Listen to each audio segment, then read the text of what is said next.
శుక్లాంబరధరం విష్ణుం శశివర్ణం చతుర్భుజం ప్రసన్నవదనం ధ్యాయేత్ సర్వవిఘ్నోపశాంతయేత్. గురుర్బ్రహ్మా గురుర్విష్ణుః గురుర్దేవో మహేశ్వరః గురుః సాక్షాత్ పరబ్రహ్మ తస్మై శ్రీగురవై నమః. వ్యాసాయ విష్ణురూపాయ వ్యాసరూపాయ విష్ణవే నమో వై బ్రహ్మనిధయే వాసిష్ఠాయ నమో నమః. కూజంతం రామ రామేతి మధురం మధురాక్షరం ఆరుహ్య కవితాశాఖాం వందే వాల్మీకికోకిలం. శ్రుతిస్మృతిపురాణానాం ఆలయం కరుణాలయం నమామి భగవత్పాదశంకరం లోకశంకరం. వాగర్ధావివ సంపృక్తౌ వాగర్ధప్రతిపత్తయే జగతః పితరౌ వందే పార్వతీపరమేశ్వరౌ.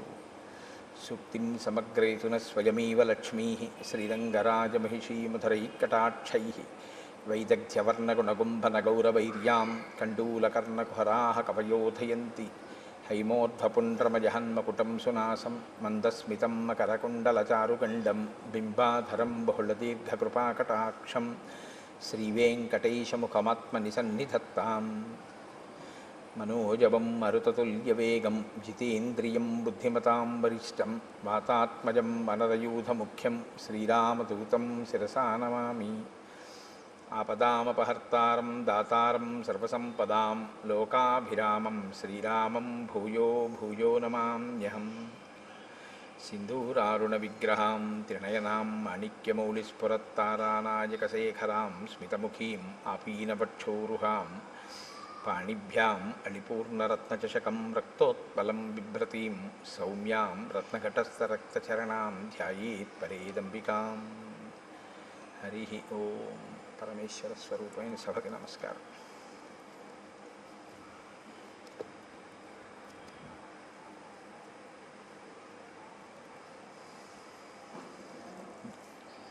జటాయువుకి ఉత్తమ గతులను కల్పించినటువంటి రామచంద్రమూర్తి లక్ష్మణ సహితుడై సీతాన్వేషణం చేస్తూ అరణ్యంలో ప్రవేశించినటువంటి ఘట్టాన్ని మీకు నేను వివరిస్తున్నాను. నేను ఆ సీతమ్మని వెతుకుతూ వాళ్ళు నైరుతి దిశగా ముందుకి సాగిపోయారు. దండకారణ్యం నుంచి 3 క్రోసుల దూరం ప్రయాణించి క్రౌంచారణ్యము అనేటటువంటి అరణ్యంలోకి చేరుకున్నారు. ఒక అరణ్యం కన్నా ఒక అరణ్యం దారుణమైనటువంటి స్థితి. దారుణము అంటే మనుష్యులు తిరగడానికి యోగ్యమైనటువంటి అరణ్యములు కావు. అంత విపరీతంగా చెట్లు పొదలు తుప్పలు క్రూరమృగాలు సర్పాలతోటి నిండిపోయినటువంటి అరణ్యాలు. ఆ సీతమ్మ తల్లిని అన్వేషిస్తూ వాళ్ళు ఆ క్రౌంచారణ్యంలోకి ప్రవేశించారు. ఆ క్రౌంచారణ్యం నుంచి మళ్ళీ 3 క్రోసుల దూరం ప్రయాణం చేసి మతంగ మహర్షి ఆశ్రమానికి క్రౌంచారణ్యం యొక్క చివరి భాగానికి మధ్యలో ఉన్నటువంటి వేరొక వనంలోకి ప్రవేశించారు. ఆ వనం చాలా మృగపక్షి సంకీర్ణమై ఉంది. చీకటిగా ఉన్నటువంటి అరణ్యం. అక్కడ వాళ్ళకు ఒక పెద్ద గుహ ఒకటి కనపడింది. ఆ గుహ సమీపంలోకి వెడితే గాఢాంధకారంతో కూడుకున్నటువంటి ఆ గుహ ముందు ఒక రాక్షసి ఒక ఆమె నిలబడి ఉంది.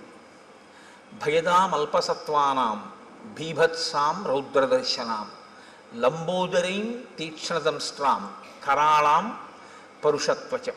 వాల్మీకి మహర్షి రచన ఆ శ్లోకాలు అద్భుతంగా ఉంటాయి. ఆయన అంటారు, భయదాం అల్పసత్వానాం. అల్పసత్వము అంటే తక్కువ బలం కలిగినటువంటి వాళ్ళకి. తక్కువ బలం కలిగినటువంటి వాళ్ళకి ఆవిడ భయంకరమైనది. అంటే అది ఆవిడ స్వభావం. తనకన్నా కొంచెం తక్కువ బలం ఉన్న వాళ్ళు కనపడితే ఆవిడ వేధిస్తుంది, వాళ్ళని చాలా దుఃఖపెడుతుంది. ఎందుకని అంటే అది ఆవిడ సహజమైనటువంటి ప్రవృత్తి.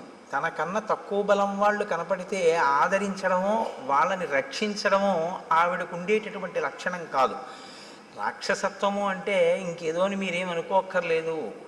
కలియుగంలో ఒక పెద్ద విచిత్రం ఒకటి ఉంది. త్రేతాయుగం వాటిల్లో అయితే రాక్షసుల యొక్క ఉపాధులు తెలిసిపోయేవి. ఒక భయంకరమైనటువంటి శరీరం, ఏదో పెద్ద పొట్ట నోరు దంస్ట్రలు అవి.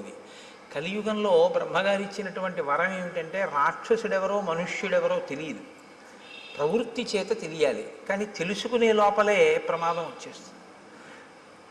కనుక ఇప్పుడు ఆవిడ భయదాం అల్పసత్వానాం, తనకన్నా తక్కువ బలం ఉన్నటువంటి వారి పట్ల చాలా క్రోధంతో అవతల వారిని దుఃఖపెట్టేటట్టు ప్రవర్తిస్తుంది. అంటే తనకన్నా ఎక్కువ బలం ఉన్నవాళ్ళు కనపడితే తాను పారిపోతుంది. ఇది దాని అర్థం. అంటే ఆ జీవితానికి ఒక రుజువర్తన కానీ, ఆ జీవితానికి ఒక పంధా కానీ ఏమీ లేవు. మనకన్నా బలవంతుడు కనపడ్డాడు, వాడు మనకేదో ఇబ్బంది పెట్టాడు, పారిపోవడం. మనకన్నా తక్కువ బలం వాడు కనపడ్డాడు, వాడిని ఏడిపించడం. ఈ ఏడిపించేటప్పుడు సిగ్గేయదు, ఆ ఓడిపోయినప్పుడు సిగ్గేయదు. రెండు చోట్ల సిగ్గు లేకపోతే అవమానము ఇలాంటివి ఉండవు. ఎప్పుడూ ఉండేది ఏమిటి అంటే రెండు కాలముల యందు కూడా దుఃఖపెట్టే ప్రయత్నం ఉంటుంటుంది. ఆ ప్రయత్నంలో తను విజయం సాధిస్తే విజయం సాధిస్తుంది, విజయం సాధించకపోతే వెళ్ళిపోతుంటుంది. ఇక్కడ ఈవిడికి శూర్పణఖకి ఒక్క తేడా ఒకటి కనపడుతుంది. అరణ్యకాండలో మహర్షి ఇద్దరికి ముకుచెవులు కోయిస్తారు ఆడ రాక్షసులకి. అందులో ఒకరు శూర్పణఖ, ఒకరు అయోముఖి. ఇద్దరు రాక్షసి అయినటువంటి వారే. కానీ ఒకరు పగ పెంచుకునే తత్వం ఉన్నవారు, ఒకరు పగ పెంచుకోకుండా అవకాశం దొరికితే ఏడిపిస్తారు, అవకాశం దొరకకపోతే పారిపోతారు. ఒక విధంగా చెప్పాలి అంటే ఒకరికన్నా ఒకరు ప్రమాదం తక్కువ అని కానీ, ఒకరికన్నా ఒకరు ప్రమాదం ఎక్కువ అని కానీ చెప్పడం కొంచెం కష్టం. ఎందుకంటే పగ పెంచుకునే స్వభావము ప్రమాదకరమే. పగ పెంచుకోకుండా తనకన్నా తక్కువ బలవంతుడు కనపడితే ఆ తక్కువ బలవంతుడిని నిగ్రహించడం కూడా ప్రమాదకరమే కదా. ఎక్కువ బలవంతులు కదా అని చెప్పి వచ్చి వాళ్ళకి ఏమైనా వాళ్ళు వచ్చి వీళ్ళని ఇబ్బంది పెడితే వాళ్ళు అప్పటికి పారిపోతారు. పారిపోయారని జాడ్యమో సమస్య వదిలిపోయినట్టు కాదు, మళ్ళీ వస్తూ ఉంటారు. ఎప్పుడు తెలుస్తుంది తనకన్నా అధిక బలవంతుడని? తను ఓడిపోతే ఏమైనా సిగ్గుంటుందా? ఏమీ ఉండదు, మళ్ళీ వెళ్ళిపోతుంది. మళ్ళీ ఎప్పుడు వస్తుంది? మళ్ళీ ఇంకోటి దొరికితే మళ్ళీ వస్తుంది. మళ్ళీ వాడు అధిక బలవంతుడైతే మళ్ళీ వెళ్ళిపోతుంది, తక్కువ బలవంతుడైతే ఇబ్బంది పెడుతుంది. అంటే ఆ మనస్తత్వం ఎటువంటిది అంటే దానికి మార్పు అన్నది కానీ, పాఠం నేర్చుకోవడం అన్నది కానీ ఏమీ ఉండదు. సమాజంలో తాను తిరుగుతూ సమాజంలో ఉండేటటువంటి వ్యక్తులతో తాను ప్రతిరోజు సమన్వయం అవుతూ కూడా తాను ఏ పాఠాన్ని తన జీవితంలో జరిగినటువంటి సంఘటనల నుంచి నేర్చుకోకుండా ఒకే రకమైన మోసపోసిన జీవితంతో బతికేస్తూ అవకాశం దొరికినప్పుడు నేను గొప్పవాణ్ణని, అవకాశం లేనప్పుడు తను తక్కువవాణ్ణన్న బాధ లేకుండా పారిపోయేటటువంటి మనస్థితితో సరిపెట్టుకోగలిగినటువంటి స్థితి ఉన్నవాళ్ళు ఎవరైనా అయోముఖీ తత్వంలోకే వస్తారు. అంతకన్నా ఇంకా కొంచెం చెప్పడం కష్టం. మీకు సమాజంలో ఇటువంటి వాళ్ళు ఉండరని మీరు అనుకుంటున్నారా? చాలామంది ఉంటారు. బలవంతుడు కనపడితే ఓడిపోతారు, వాళ్ళకేం సిగ్గు ఉండదు. నిన్ననింత మన ఎదురుగుండా వాళ్ళకి జరిగిన అవమానానికి మనం సిగ్గుపడతాం. అరే నిజంగా రేపు ఎలా తలెత్తుకు తిరుగుతాడరా, ఎలా కనపడతాడరా, మళ్ళీ ఇంత అవమానం పొందాడు నిన్న. ఆయన తర్వాత రోజు పొద్దున్న ఎలా వస్తాడో తెలుసా? అసలు ఆ సంఘటనే జరగనట్టు వస్తాడు ఆయన. చాలామంది ఉంటారు ఇలాగా. అంటే పేర్లు పెట్టి చెప్పడం బాగుండదు, మీరు గ్రహించగలరు. ఉద్ధతితో ప్రవర్తిస్తారు, ఎక్కడో దెబ్బతింటారు. తిని సిగ్గుపడడం ఏమీ ఉండదు. మనకన్నా చాలా సంతోషంగా ఉంటాడు ఆయన.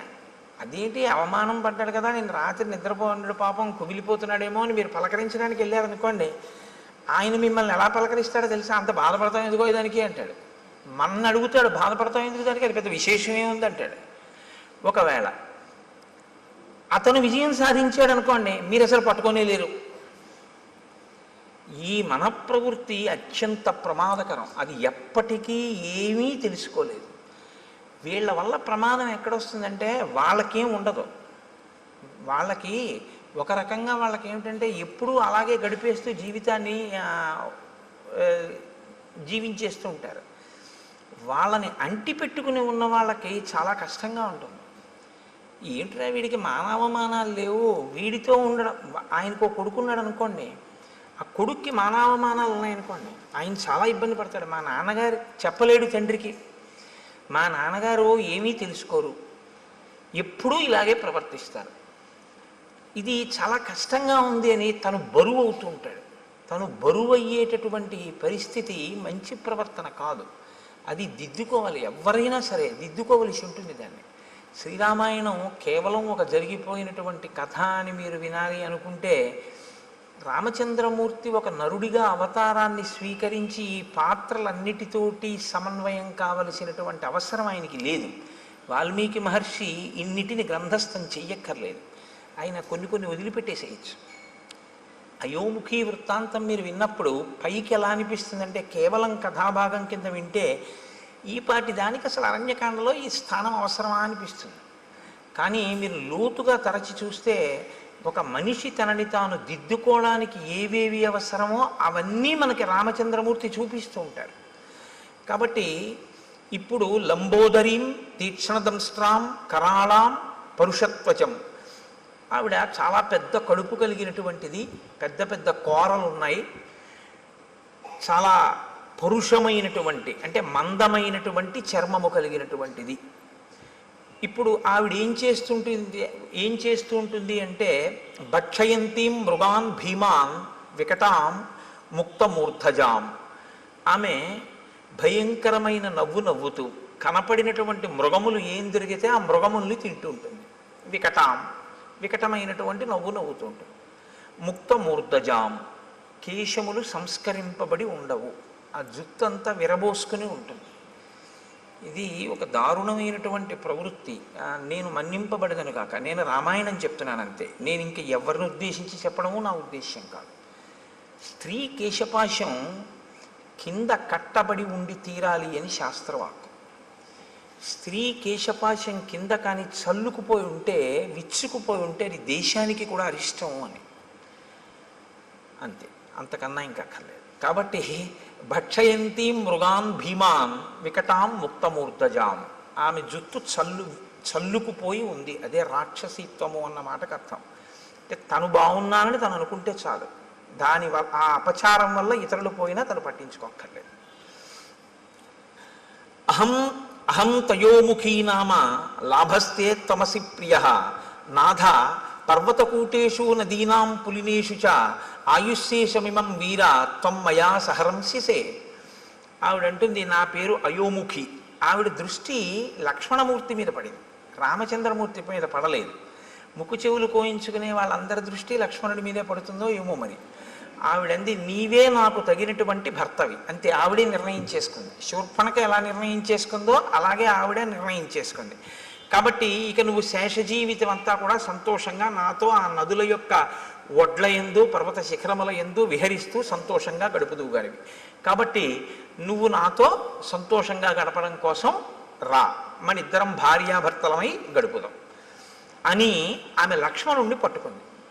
పట్టుకుంటే ఏవ ముక్తస్తు కుపిత ఖడ్గముద్ధృత్య లక్ష్మణ కర్ణనాశే స్తనౌ చాస్య నిచకర్తారి సూదన. ఆ పట్టుకున్నటువంటి అయోముఖి యొక్క ముక్కు, చెవులు, స్తనములు వీటిని తన కత్తి పెట్టి ఆయన తెగ కోసేసాడు. తెగ కోసేస్తే ఆవిడ లక్ష్మణుణ్ణి విడిచిపెట్టేసి అరణ్యంలోకి పెద్ద రవం చేస్తూ ఏడుస్తూ నెత్తురు కారిపోతూ పరిగెత్తుకుంటూ వెళ్ళిపోయింది. అంటే యుక్తాయుక్త విచక్షణ లేనటువంటి నడవడితో తను కామిస్తే చాలు, ఇతరుల యొక్క అభిప్రాయముతో సంబంధం లేకుండా బలవంతులు కనపడితే పరాభవింపబడి బలహీనులైతే తననుకున్న కామాన్ని చెల్లించుకుంటూ జీవితం గడపగలిగినటువంటి నీచమైన ప్రవృత్తి కలిగినటువంటి స్థితిలో ఉన్న ఒక ప్రాణి. కాబట్టి ఇక అయోముఖి ఈ కాండలో ఏం మనకు కనపడది ఆవిడ. కాబట్టి ఆవిడ అలా ఏడుస్తూ వెళ్ళిపోయింది. ఎందుకు శ్రీరామాయణంలో ఈ పాత్ర కనపడింది అన్నదాన్ని మీరు గమనించవలసి ఉంటుంది. మొదట శూర్పణఖకి ముక్కు చెవులు తెగిపోతాయి, ఇక్కడ అయోముఖికి ముక్కు చెవులు తెగిపోతాయి. కానీ ముక్కు చెవులు తెగితే మనం ఉలిక్కి పడతాం. ఎందుకంటే శ్రీరామాయణంలో అరణ్యకాండ మొదట్లో ఒక ఆడదాని ముక్కు చెవులు ఇలా కామంతో వస్తేనే కోసిన కారణానికి సీతాపహరణం జరిగింది. ఇప్పుడు మళ్ళీ కోశాడు, ఏమవుతుందో అని అనిపిస్తుంది. కానీ ఏమవదు, అయోముఖి వెళ్ళిపోయింది. కాబట్టి ఈ రెండిటి మధ్యలో ఉండేటటువంటి తేడాని మీరు గమనించవలసి. ఆవిడది పగ, ఈవిడిది పగా ప్రతీకారము పెంచుకుని సాధించేటటువంటి మనస్తత్వం కాదు. లక్ష్మణస్తు మహాతేజా సత్వవాన్ శీలవాన్ శుచి అబ్రవీత్ ప్రాంజలిర్వాక్యం భ్రాతరం దీప్త తేజసం. మీరు శ్రీరామాయణాన్ని చదివేటప్పుడు చాలా ధర్మ సూక్ష్మములను గ్రహించవలసి ఉంటుంది. చాలా అందంగా ఉంటుంది రామాయణం. అందుకే రామాయణం జీర్ణమైతే అన్నగారిని గౌరవించే తమ్ముడు కనపడితే మీకు ఒంట్లో పులకింత వస్తుంది. లక్ష్మణస్తు మహాతేజాహ సత్వవాన్ శీలవాన్ శుచి. ఆయన రామచంద్రమూర్తితో మాట్లాడుతున్నాడు. ఎవరు? లక్ష్మణుడు. అయోముఖి పారిపోయింది, ఇద్దరూ నడుస్తున్నారు. ఇప్పుడు అకస్మాత్తుగా ఆయనకి ఏదో రాముడితో మాట్లాడాలి అని అనిపించింది. ఎలా మాట్లాడేటో తెలుసా అండి? ఇలా ఎడంచేతో రామ అని పిలిచి కూడా మాట్లాడచ్చు మాట్లాడాలంటే. కానీ ఆయన ఎలా మాట్లాడాడంటే అబ్రవీత్ ప్రాంజలిర్వాక్యం. ఆయన మాట్లాడేటప్పుడు అంజలి ఘటించి రాముడితోటి అన్నయ్య అని ఇలా నమస్కారం చేసి మాట్లాడతాడు. ఎందుకంటే చాలా చోట్ల చెప్పుకున్నాడు లక్ష్మణుడు, నేను రాముణ్ణి అన్నగా చూడను, రాముణ్ణి నా గురువుగా చూస్తాను. అందుకని ఎప్పుడూ అంత గౌరవంతోనూ ఉంటాడు. అందుకే రామాయణం బాగా అనుభవించకుండా రామాయణంలోది ఏదీ గీసే ప్రయత్నం చేయకూడదు. అలా ప్రయత్నం చేస్తే ఏమవుతుందో తెలుసా అండి? చూసిన వాళ్ళకి అలా ఉంటాయిలా ఉంది అందులో ఉన్న వ్యక్తిత్వాలు అని అనిపిస్తుంది. శబరి పళ్ళు తీసుకొచ్చి రాముడికి పెడుతుంటే రాముడు పుచ్చుకుంటుంటే రాముడు కూర్చున్న అరుగు మీద లక్ష్మణుడు ఎడంకాలు ఎత్తి పెట్టినట్టుగా ఉందనుకోండి ఒక ఫోటో. అలా ఉంటాడా ఎప్పుడైనా లక్ష్మణుడు? అవి ఏమవుతాయంటే చూసే వాళ్ళ హృదయాల్లో తప్పు భావాలు నింపుతాయి. కాబట్టి శ్రీరామాయణాన్ని జాగ్రత్తగా గమనించవలసి ఉంటుంది. గమనించకుండా చేతిలో కళ ఉండడం వేరు, రామాయణాన్ని గీయడం వేరు. రామాయణాన్ని గీయాలి అంటే రామాయణం చదివి రామాయణం గురించి కొంత అధికారం ఉండాలి. రామాయణంలో ఉండేటటువంటి వ్యక్తిత్వాలు బహు విశిష్టమైనవి. అంత విశిష్టమైనటువంటిది, అందులో అటువంటి ఘట్టాల గురించి ఏదైనా కూర్పు చేస్తే చాలా జాగ్రత్తగా ఉండాలి. కాబట్టి నేను దేన్ని దృష్టిలో పెట్టుకుని అన్నానో మీరు గమనించి ఉంటారు. కాబట్టి ఇప్పుడు అబ్రవీత్ ప్రాంజలిర్వాక్యం భ్రాతరం దీప్త తేజసం. అంజలి ఘటించి రామచంద్రమూర్తితో మాట్లాడుతున్నాడు. స్పందతే మే దృఢం బాహు ఉద్విగ్నమివ మే మనః ప్రాయశ్చాప్య నిష్టాని నిమిత్తాన్యుపలక్షయే. నేను మీతో తరచూ ప్రస్తావన చేస్తూ ఉంటాను. శ్రీరామాయణం ఒక ధర్మశాస్త్రం, శ్రీరామాయణం పరిపాలనా శాస్త్రం, శ్రీరామాయణం జ్యోతిష శాస్త్రం, శ్రీరామాయణం శకున శాస్త్రం. మీరు ఎలా చూస్తే రామాయణం మీకు అలా కనపడుతుంది. కాదు, పక్షుల గురించి తెలుసుకోవాలా? రామాయణం చదవచ్చు. పర్వతాల గురించి తెలుసుకోవాలా? రామాయణం చదవచ్చు. భౌగోళిక శాస్త్రం పరిశీలనం చేయాలా? రామాయణం తెలుసుకోవచ్చు. మృగముల గురించి తెలుసుకోవాలా? శ్రీరామాయణం చదువుకోవచ్చు. మీరు ఏది తెలుసుకోవాలన్నా రామాయణం చదువుకుంటే మీకు అందులో తెలియని ఉండవు. ప్రతి శ్లోకము అమృత భాండమే. ప్రతి శ్లోకంలో మహర్షి సందేశాన్ని నింపి ఉంచుతారు. అందుకే ఆయన ఈయనతో మాట్లాడాడు అని ఆయన చెప్పరు. అలా చెప్పడం చాలా తేలిక. అలా చెప్పరు. మాట్లాడేటప్పుడు ఎలా నిలబడి మాట్లాడాడు చెప్తారు. ఒక ఆయన వచ్చాడు, ఎవరు ముందు లేచారు, ఎవరు తర్వాత లేచారు, ఎవరు ఎవరికి అర్ఘ్యం ఇచ్చారు, పాద్యం ఇచ్చారు, ఎవరు ఎవరితో ఏ ప్రశ్న వేశారు, ఎవరు ఎలా జవాబు చెప్పారు. ఒక సంఘటన అయిపోయిన తర్వాత రాముడు అన్ని లక్ష్మణుడికి చెప్తూ ఉంటాడు. రాముడు లక్ష్మణుడికి చెప్పేటప్పుడు మీరు చాలా జాగ్రత్తగా చదవాలి ఆ సర్గని.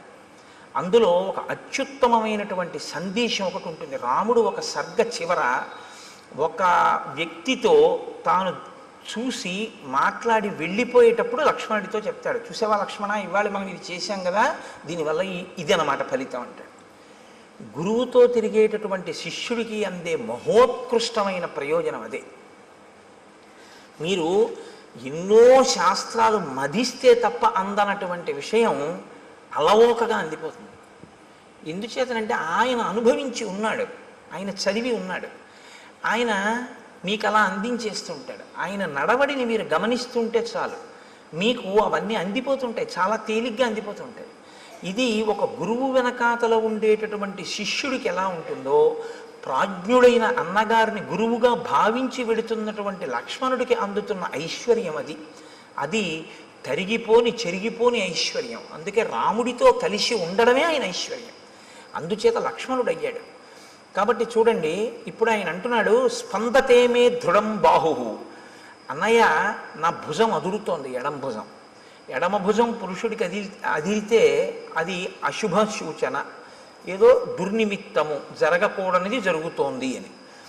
ఉద్విగ్నమివ మే మనః, నిష్కారణంగా నా మనసు తొట్టుపడుతోంది, తత్తరపడుతోంది. ఎందుకు? ఉద్విగ్నతకి లోనవుతున్నాను.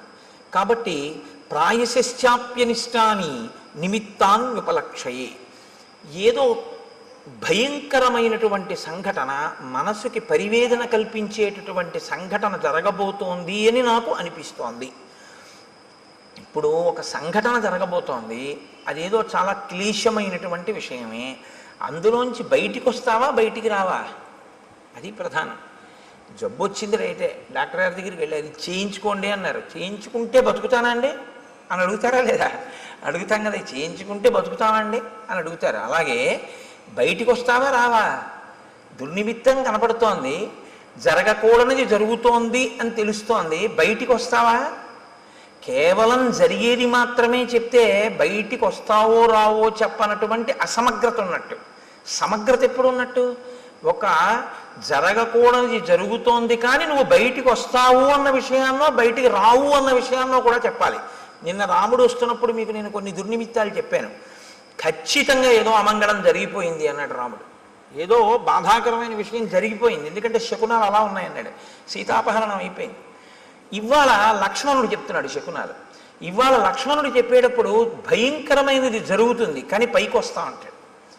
ఎందుకు పైకి వస్తారో ఇప్పుడు శకునం ఇంకొకటి చెప్తాడు. నేను అందుకే మీకు చెప్పింది, ఇంకా మళ్ళీ శకున శాస్త్రం ఏం మీరు చదవక్కర్లేదు. రామాయణం చదివితే శకున శాస్త్రం వచ్చేస్తుంది అంతే. రామాయణం చదివితే మీకు తెలియకుండా మీకు జ్యోతిషంలో కొన్ని విషయాలు తెలిసిపోతాయి. నిన్నను లేదు, జటాయువు వింద ముహూర్తం గురించి మాట్లాడాడు. అందుకని ఏష వంచులకో నామ పక్షీ పరమదారుణ ఆవయోర్ విజయం యుద్ధే శంసన్నివ వినర్దతి. అన్నయ్య, వంచులకము అనబడేటటువంటి పక్షి కూస్తోంది, ఆ కూత వినపడుతోంది. అది నిజంగా ఆ పక్షి కూస్తే చాలా తొందరగా యుద్ధం వస్తుంది, చాలా హఠాత్తుగా వచ్చేస్తుంది యుద్ధం. కానీ ఆ యుద్ధంలో జయాన్ని పొందుతాం. కాబట్టి నాకు ఇటువంటి శకునములు కనపడుతున్నాయి అని అన్నాడు. అంతే. ఒక పెద్ద శబ్దం, ఎంత పెద్ద శబ్దం అంటే ఆ శబ్దం ఎటువంటిది అంటే మీరు అర్థం చేసుకోవాలంటే ఒక్కటే ఉపమానం చెప్పవలసి ఉంటుంది. అంతరిక్షం వరకు ధ్వని వినపడేటట్టుగా ఒక పిడుగు పడితే ఎటువంటి ధ్వని ఉంటుందో అంత ధ్వని అక్కడ వినపడింది. అంటే ఇప్పుడు మీరు ముందు ఒక విషయాన్ని గమనించవలసి ఉంటుంది. మహర్షి హృదయం ఏమిటో తెలుసా అండి? రాముడు బాలకాండలో శివధనస్సుని ఎక్కుపెట్టినప్పుడు ధనుర్భంగం అయింది. విశ్వామిత్రుడు, రాముడు, లక్ష్మణుడు, జనకుడు తప్ప మిగిలిన వాళ్ళు ఎవ్వరూ కూడా నిలబడిన వాళ్ళు లేరు. శబ్దము అనేటటువంటిది సామాన్యమైంది కాదు. శబ్దము వేరు, ధ్వని వేరు. మీరు ఈ రెండిటికి తేడా తెలుసుకోవాలి. శబ్దము అర్థప్రతిపాదకము. శబ్దం ఎప్పుడూ కూడా అర్థంతో ఉంటుంది. ధ్వని అర్థప్రతిపాదకము కాదు. ధ్వని రాపిడి వలన రావాలని నియమం లేదు. శబ్దము రాపిడి వలన వస్తుంది ఎప్పుడైనా అంతే. శబ్దములన్నీ కూడా అర్థప్రతిపాదకములో లేదా మనస్సుకి సుఖదాయకములో అయి ఉంటాయి. అందుకే ఘర్షణ చేత పడతాయి. నేను మీకు ఒక ఉదాహరణ చెప్పాలంటే, ఇప్పుడు నేను చెప్తున్న దాన్ని శబ్దము అని అనవలసి ఉంటుంది. ఎందుకంటే నా మూలాధార చక్రం దగ్గర నుంచి లాగబడినటువంటి వాయువు అనేక చక్రాలకి తగులుతూ పైకి వస్తుంది. పైకి వచ్చేటప్పుడు ఒరిపిడి చెందుతుంది, రాసుకుంటుంది. చిట్ట చివర నా యొక్క ఆ స్వరపేటిక దగ్గరికి వచ్చేటప్పటికి ఆ వాయువు బాగా రాపిడి చెంది ఉరుసుకుని అక్షరములుగా, పదములుగా, వాక్యములుగా మారి నా నోటి వెంట బయటికి వస్తుంటుంది. ఉరిపిడి చేత పైకి వస్తుంది. నేను ఒక వయలిన్ వాయించాను అనుకోండి, చేతితో ఒక తాడు ఉన్నటువంటి పరికరం లాంటి దాన్ని పట్టుకుని తీగల మీద లాగితే ఆ ఒరిపిడికి ధ్వని వస్తుంది. ఒక వీణని గోటితో పెనగితే ధ్వని వస్తుంది. అలా మీకు ఎప్పుడైనా సరే ఒరిపిడి వలన వస్తే, అంటే ఘర్షణ వలన పుడితే దాన్ని శబ్దము అంటారు. ఇప్పుడు ఆ శబ్దం ఏం చేస్తుంది? అందుకే వేదరాశికి శబ్దరాశి అని పేరు. అర్థప్రతిపాదకమై దానికి ఏదో ఒక ప్రయోజనం ఉంటుంది. ప్రయోజనం లేనిది అనుకోండి, దానికి ఏమిటి అంటే మీరు చెప్పలేరు అనుకున్నప్పుడు దాన్ని శబ్దం అనకూడదు, ధ్వని అనాలి. పిల్లాడు ఆడుకుంటూ ఉంగా అన్నాడు అనుకోండి, దానికి అర్థం ఏంటి చెప్పండి అన్నారు అనుకోండి, ఏం చెప్తారు? ఉంగా అన్నాడు పిల్లాడు, చంటి పిల్లాడు. ఏమయ్యా నువ్వు రామాయణం చెప్పావు కదా, దీనికి అర్థం చెప్పన్నారు అనుకోండి, ఎవరు చెప్తారు దానికి? అప్పుడు దాన్ని ఏమనాలంటే ధ్వని అన్నారు. అంటే దానికి ఒక అర్థం ఏం ఉండదు. అర్థం లేకుండా చేయబడేటటువంటిది ఏది ఉంటుందో దానికి మీరు ఏ అర్థము చెప్పడం కుదరదో వాటికి ధ్వనులని పేరు. కాబట్టి ఇప్పుడు ఏర్పడినది శబ్దమా ధ్వన అంటే యథార్థమునకు పెద్ద ధ్వని అని మీరు అనవలసి ఉంటుంది. ఎందుకంటే దానికి ఒక అర్థం లేదు. కానీ ఒక పిడుగు నేల మీద పడితే ఆ శబ్దము, ఆ ధ్వని అంతరిక్షం వరకు వినపడితే ఎంత ధ్వని ఉంటుందో అంత ధ్వని ఉంది. ధ్వనికి ఉండేటటువంటి లక్షణం ఏమిటో తెలుసా అండి? ధ్వనికి కానివ్వండి, శబ్దమునకు కానివ్వండి, ప్రాణాలు పొయ్యగలదు, ప్రాణాలు తీయగలదు. ఈ రెండు ఉంటాయి. ఎందుకో తెలుసా అండి? ఒక్కొక్కసారి ప్రాణం పోస్తుంది, ఒక్కొక్కసారి ప్రాణం తీసేస్తుంది. మీరు చూడండి, నిశ్చేష్టుడైపోయాడు అనుకోండి ఎవరో, మీరు వెళ్ళి ఏ తప్పట్లు కొట్టడమో ఏదో చేస్తే స్పృహలోకి వస్తారు, తీసుకొస్తుంది, దానికి ఆ శక్తి ఉంటుంది. శబ్దము మిమ్మల్ని జ్ఞానవంతుల్ని చేస్తుంది. లేకపోతే వినడం ఎందుకండి? వినడం వల్ల ఏదో మీకు తెలుస్తుందని కదా వింటూ ఉంటారు. అదే శబ్దము చాలా తీవ్ర స్థాయిలో వచ్చిందనుకోండి, మనిషి ప్రాణం వదిలిపెట్టేస్తుంది. అందుకే పిడుగు పడితే పిడుగు యొక్క ధ్వనికి భవనములు కింద పడిపోతూ ఉంటాయి. అక్కడ ఉన్నటువంటి జీవరాశి, చెట్లు కూడా నేల కొరిగిపోతాయి. ఎందుకని అంటే ఆ శబ్ద ప్రకంపనలు, ధ్వని ప్రకంపనల యందు శక్తి తరంగములు ఉంటాయి. దీన్ని మొట్టమొదట ప్రతిపాదించిన వాళ్ళు ఎవరంటే భారతదేశంలో ఆర్షధర్మంలో ఋషులు ప్రతిపాదించి కదలిక ఉన్న ప్రతిదాన్ని శక్తి స్వరూపంగా భావన చేశారు మన వాళ్ళు. అందుకే శబ్ద బ్రహ్మమయీ చరాచరమయీ జ్యోతిర్మయీ వాంగ్మయీ తత్వాతీతమయీ నిరంజనమయీ అని అమ్మవారిని స్తోత్రం చేశారు. అమ్మవారిని స్తోత్రం చేశారు అంటే మీరు ఒకటి గుర్తుపెట్టుకోవాలి, కదులుతున్నది ఏదైనా శక్తిగా భావన చేశారు. కదిలి కదిలి ఇక కదలవలసిన అవసరం లేని రీతిలో నీలో నువ్వు అనుభవించవలసిన ఆనందాన్ని శివుడిగా సంకేతించారు.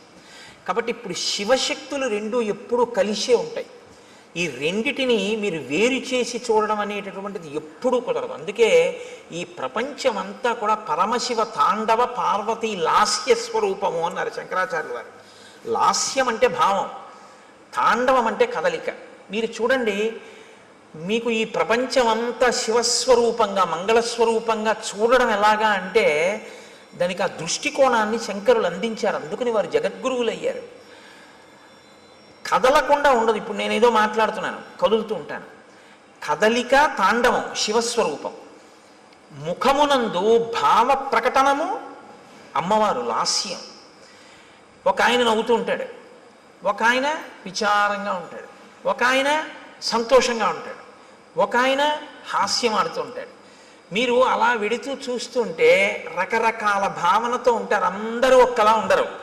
ఇన్ని భావనలు అమ్మవారు, ఇన్ని కదలికలు ఈశ్వరుడు. కదలిక భావన కలిసే ఉంటాయి ఎప్పుడు. చూడండి, కలిసే ఉంటాయి అనేటప్పటికీ నేనేమన్నాను, ఇలా అన్నాను. అంటే లోపల కలయిక అన్న భావన రాగానే నేను ఇలా సంకేతించాను. ఈ భావన, ఈ కదలిక రెండు ఒకదాన్నొకటి అనుసరించడం. వాగర్ధావివ సంపృక్తౌ వాగర్ధ ప్రతిపత్తయే జగత పితరౌ వందే పార్వతీ పరమేశ్వరౌ. వాళ్ళిద్దరి స్వరూపమై ఈ జగత్తంతా ఉందయా. పార్వతీ పరమేశ్వరులు ఈ లోకమంతా నిండి ఉన్నారు. నువ్వు అలా చూడగలిగితే జగత్తు తాండవ లాస్య స్వరూపము అని. కాబట్టి దాన్ని వాల్మీకి మహర్షి ఎందుకండి అంత గొప్పగా ఆ విషయం కూడా మాట్లాడడం అంటే, అది ఇంకొకడు వింటే చచ్చుండివాడు. తట్టుకోగలిగారు అంటే ఇప్పుడు దాని మూలస్థానమును కూడా ఛేదించగలిగినటువంటి పరాక్రమవంతులు. చెవికే అంత బలం ఉంటే చేతులకి ఎంత బలం ఉండాలి?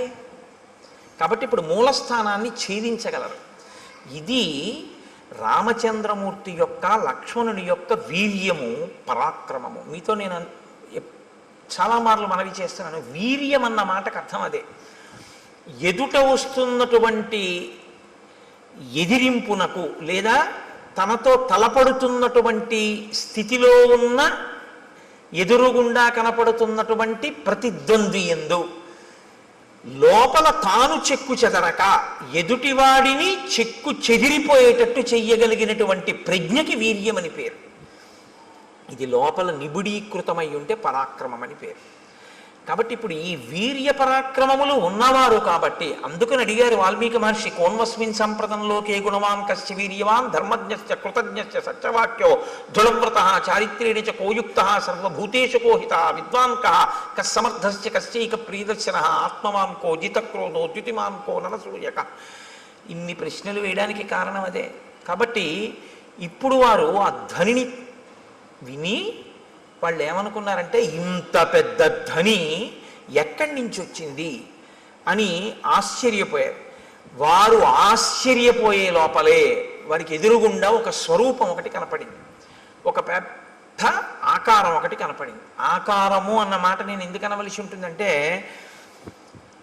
చూడగానే గుర్తుపట్టగలిగితే ఇది బలానా అని గుర్తుపట్టగలిగారు అనుకోండి, మీ ప్రజ్ఞకు అందుతోంది అని గుర్తు. ఇలా చూస్తే మనిషి అన్నాను అనుకోండి, నా ప్రజ్ఞకు అందింది. జింక నా ప్రజ్ఞకు అందింది, లేడి నా ప్రజ్ఞకు అందింది, సర్పము నా ప్రజ్ఞకు అందింది. అసలు అటువంటి రూపు లోకంలో ఎక్కడా వర్ణింపబడలేదు, తాను చూడలేదు. నేను చూడకపోవచ్చు కానీ విన్నాను అనుకోండి తెలుస్తుంది. ఒక హంస నేను చూడలేదు కానీ హంస కనపడింది, ఇది హంస అనుకుంటానండి అంటాను. మళ్ళీ ఇదో విచిత్రం తెలుసా అండి, నామం ఉంటే రూపం ఉంటుంది, రూపం ఉంటే నామం ఉంటుంది, నామం రూపం కలిస్తే మాయ అవుతుంది. అదే విచిత్రం. శంకర భగవత్పాదుల యొక్క ప్రతిపాదన అంతా దీని మీదే ఆధారపడింది. నామం ఉంటే రూపం ఉంటుంది, రూపం ఉంటే నామం ఉంటుంది. కోటేశ్వరరావు గారు అన్నారనుకోండి, మీకు వెంటనే నా రూపం మీ మనసులో అలా లీలగా కదులుతుంది. చూస్తున్నారుగా చాలా రోజుల నుంచి. కోటేశ్వరరావు అనబడేటప్పటికీ నేను ఇలా వస్తూ ఉంటే ఆ కోటేశ్వరరావు వస్తున్నారు అంటారు. అంటే నా రూపాన్ని నామంతో గుర్తిస్తారు. అలా ఇంకోళ్ళు వస్తున్నారు అనుకోండి, కోటేశ్వరరావు వచ్చారా అండి అన్నారనుకోండి ఎవరైనా కొత్త వాళ్ళ, ఆయన కాదండి రాలేదంటారు. నామము రూపము పక్క పక్కనే ఉంటే కుండ అన్నాను అనుకోండి, కుండ ఎలా ఉంటుందో మీకు వెంటనే మనసు చూపిస్తుంది, ప్రొజెక్ట్ చేస్తుంది. అసలు నిజానికి మీరు పెట్టిన పేరు మీరు చూపించిన పదార్థము రెండు అసత్యాలు. దాన్ని కుండ అనకుండా కర్ర అని కొత్తగా పేరెడుతున్నానన్నా దానికి ఏం అభ్యంతరం ఏమి ఉండదు. రెండు, అది మట్టి యొక్క వికారం, అది అసలు నిజానికి దాని సత్యం అది కాదు. సరే, ఇప్పుడు నేను మళ్ళీ శాంకర సిద్ధాంతం మాయాది కాదు కానీ నామరూపములు అదొక గమ్మత్తు. కాబట్టి మనసుకి ఉండేటటువంటి పరిమితి ఏమిటంటే తను వినన్నా ఉండాలి, తను చూసన్నా ఉండాలి. విని కానీ చూసి కానీ ఉంటే ప్రాణిని గుర్తిస్తుంది. ఇప్పుడు రామలక్ష్మణులు ఇద్దరు ఏమిటి అలా ఉన్నాడన్నారు అనుకోండి, రామలక్ష్మణులు కూడా ఎన్నడూ ఊహించలేదన్నమాట. అటువంటి ప్రాణి ఒకటి లోకంలో ఉంటుంది అని రామలక్ష్మణులు ఊహించలేదు. వీళ్ళిద్దరు ఎటువంటి వాళ్ళు, వంచులకము కూస్తోందని చెప్పగలిగిన వాళ్ళు. పిట్టరుకి మనం ఎంత తేలిగ్గా చెప్తామో కాకి అరుస్తోందని రామలక్ష్మణులు అరణ్యంలో పిట్టల కోటలు అంత బాగా చెప్తారు. అన్ని మృగాలు చెప్తారు వాళ్ళు. అటువంటి వాళ్ళు ఆ ఎదురుగుండా ఉన్న ప్రాణిని గుర్తించలేకపోయారు. ఇది విరూపము అన్న పేరు. అంటే అసలు ఎవరు ఊహించనంత వికృతంగా ఉంటుంది. కాబట్టి ఇప్పుడు అది మనసుకి ఖేదము కల్పించవచ్చు, ఒక్కొక్కసారి ఉల్లాసమును కల్పించవచ్చు, రంజకత్వం ఉంటే అందులో. కాబట్టి ఇప్పుడు వాళ్ళిద్దరూ దూరంగా ఉన్న ఆ ప్రాణి వంక చూశారు. వెంటనే మహర్షి ఏం చేస్తారంటే దాన్ని ముక్కలు కింద విరవకుండా చూపించేస్తారు. అది ప్రజ్ఞ, కవి యొక్క ప్రజ్ఞ మీరు చూడాలి. ఎందుకో తెలుసా అండి, ఆయన రాముడి కళ్ళల్లోంచి ఘంటం కదులుతుంది. ఇప్పుడు రాముడు చూస్తున్నాడు, రాముడు చూసేటప్పుడు ఆ చూపు చకచక నడిచేస్తుంది. అంతే, ఎలా చూశాడు అన్నది పైనుంచి కింద వరకు ఆ ప్రాణి ఎంత విచిత్రంగా ఉందో చూస్తారు. అంతేగాని సగం చెప్పి మళ్ళీ ఎటో చూసి చెట్టు చెప్పి మళ్ళీ ఇది చెప్పి అలా ఉండదు. ఆ రచనలో ప్రజ్ఞ వాల్మీకి మహర్షి ఘంటం రాముడి కన్నులను బట్టి కదులుతోంది. ఇప్పుడు ఆయన రాముడిలో ప్రకాయ ప్రవేశం చేసి ఆ ఎదురుగుండా ఉన్నటువంటి రాక్షసుణ్ణి చూసి ఘంటాన్ని కదుపుతున్నారు. మీరు శ్రీరామాయణాన్ని బహుభంగిమల చూడవలసి ఉంటుంది. ఎందుకంటే వాల్మీకి మహర్షి తరువాత కవులకు ఆదర్శం అయ్యారు. కాళిదాసాది మహాకవులు కూడా వాల్మీకి మహర్షినే అనుసరించారు. కాబట్టి వివృద్ధం అశిరోగ్రీవం కబంధముదరే ముఖం అగ్నిజ్వాలానికాశేన లలాటస్థేన దీప్యత మహాపక్ష్మేణ పింగేన విపులేనాయతేన చ ఏకేనోరసి ఘోరేణ నయనే నాశుదర్శిన మహాదంస్ట్రోపపన్నం తల్లేలిహాసం మహాముఖం భక్షయంతం మహాఘోరాన్ రుక్షసింహ మృగద్విపాన్ ఘోరౌ భుజౌ నికుర్వాణం ఉభౌ యోజనమాయతౌ. ఆయన ఘోరే భుజౌ వికుర్వాణం. ఆ ఉన్నటువంటి ఎదురుగుండా ఉన్న ప్రాణి ఎలా ఉన్నాడంటే తల లేదు. తల లేకపోతే బీభత్సంగా ఉంటుంది. అది ఆ ప్రాణి ఏం చేస్తుందంటే మీకు బీభత్స రసాన్ని ఉద్భుతం చేస్తుంది మా లోపల నుంచి. ఎదురుగుండా ఉన్న ప్రాణి తలకాయతో ఉందనుకోండి పర్వాలేదు, ఓ చెయ్యి లేకపోతే మీరు చూడడం కొంచెం తేలిక, ఒక కాలు పోతే మీరు చూడడం తేలిక, తల లేకపోతే మీరు వెంటనే అంటారంటే అయ్య బాబోయ్ అంటారు, చూడలేరు. ఇప్పుడు ఆ ఎదురుగుండా కనపడుతున్న ప్రాణికి తలకాయ లేదు, ఆ ప్రాణికి కాళ్ళు లేవు. తలకాయి లేదు, కాళ్ళు లేవు. పోనీ తలకాయి కాళ్ళు లేకుండా అలా ఉందా ప్రాణి? అలా లేదు. అదొక విచిత్రమైనటువంటి స్థితిలో ఉంది. అశిరోగ్రీవం, దానికి కంఠము లేదు, తలకాయి లేదు. కానీ కబంధముదరే ముఖం, ఇక్కడ పొట్ట దగ్గర ఉంది ముఖంలాగా. ఈ ఛాతీ మీద లలాట భాగం ఉంది, ఇక్కడ ఉంగురుంది. ఈ కింద ఒక పెద్ద కన్ను ఉంది, ఆ కన్ను మీద ఒక పెద్ద రెప్ప ఉంది, ఆ రెప్పకి పచ్చటి వెంట్రుకలు పొడుగ్గా ఉన్నాయి. ఆ కన్ను ఎత్తి చూస్తే అగ్ని జ్వాల ఎలా ఉంటుందో అలా ఉంది ఆ కన్ను, ఎర్రగా. అటువంటి కన్ను ఇక్కడ పెట్టుకుని ఉంది ఆ ప్రాణి.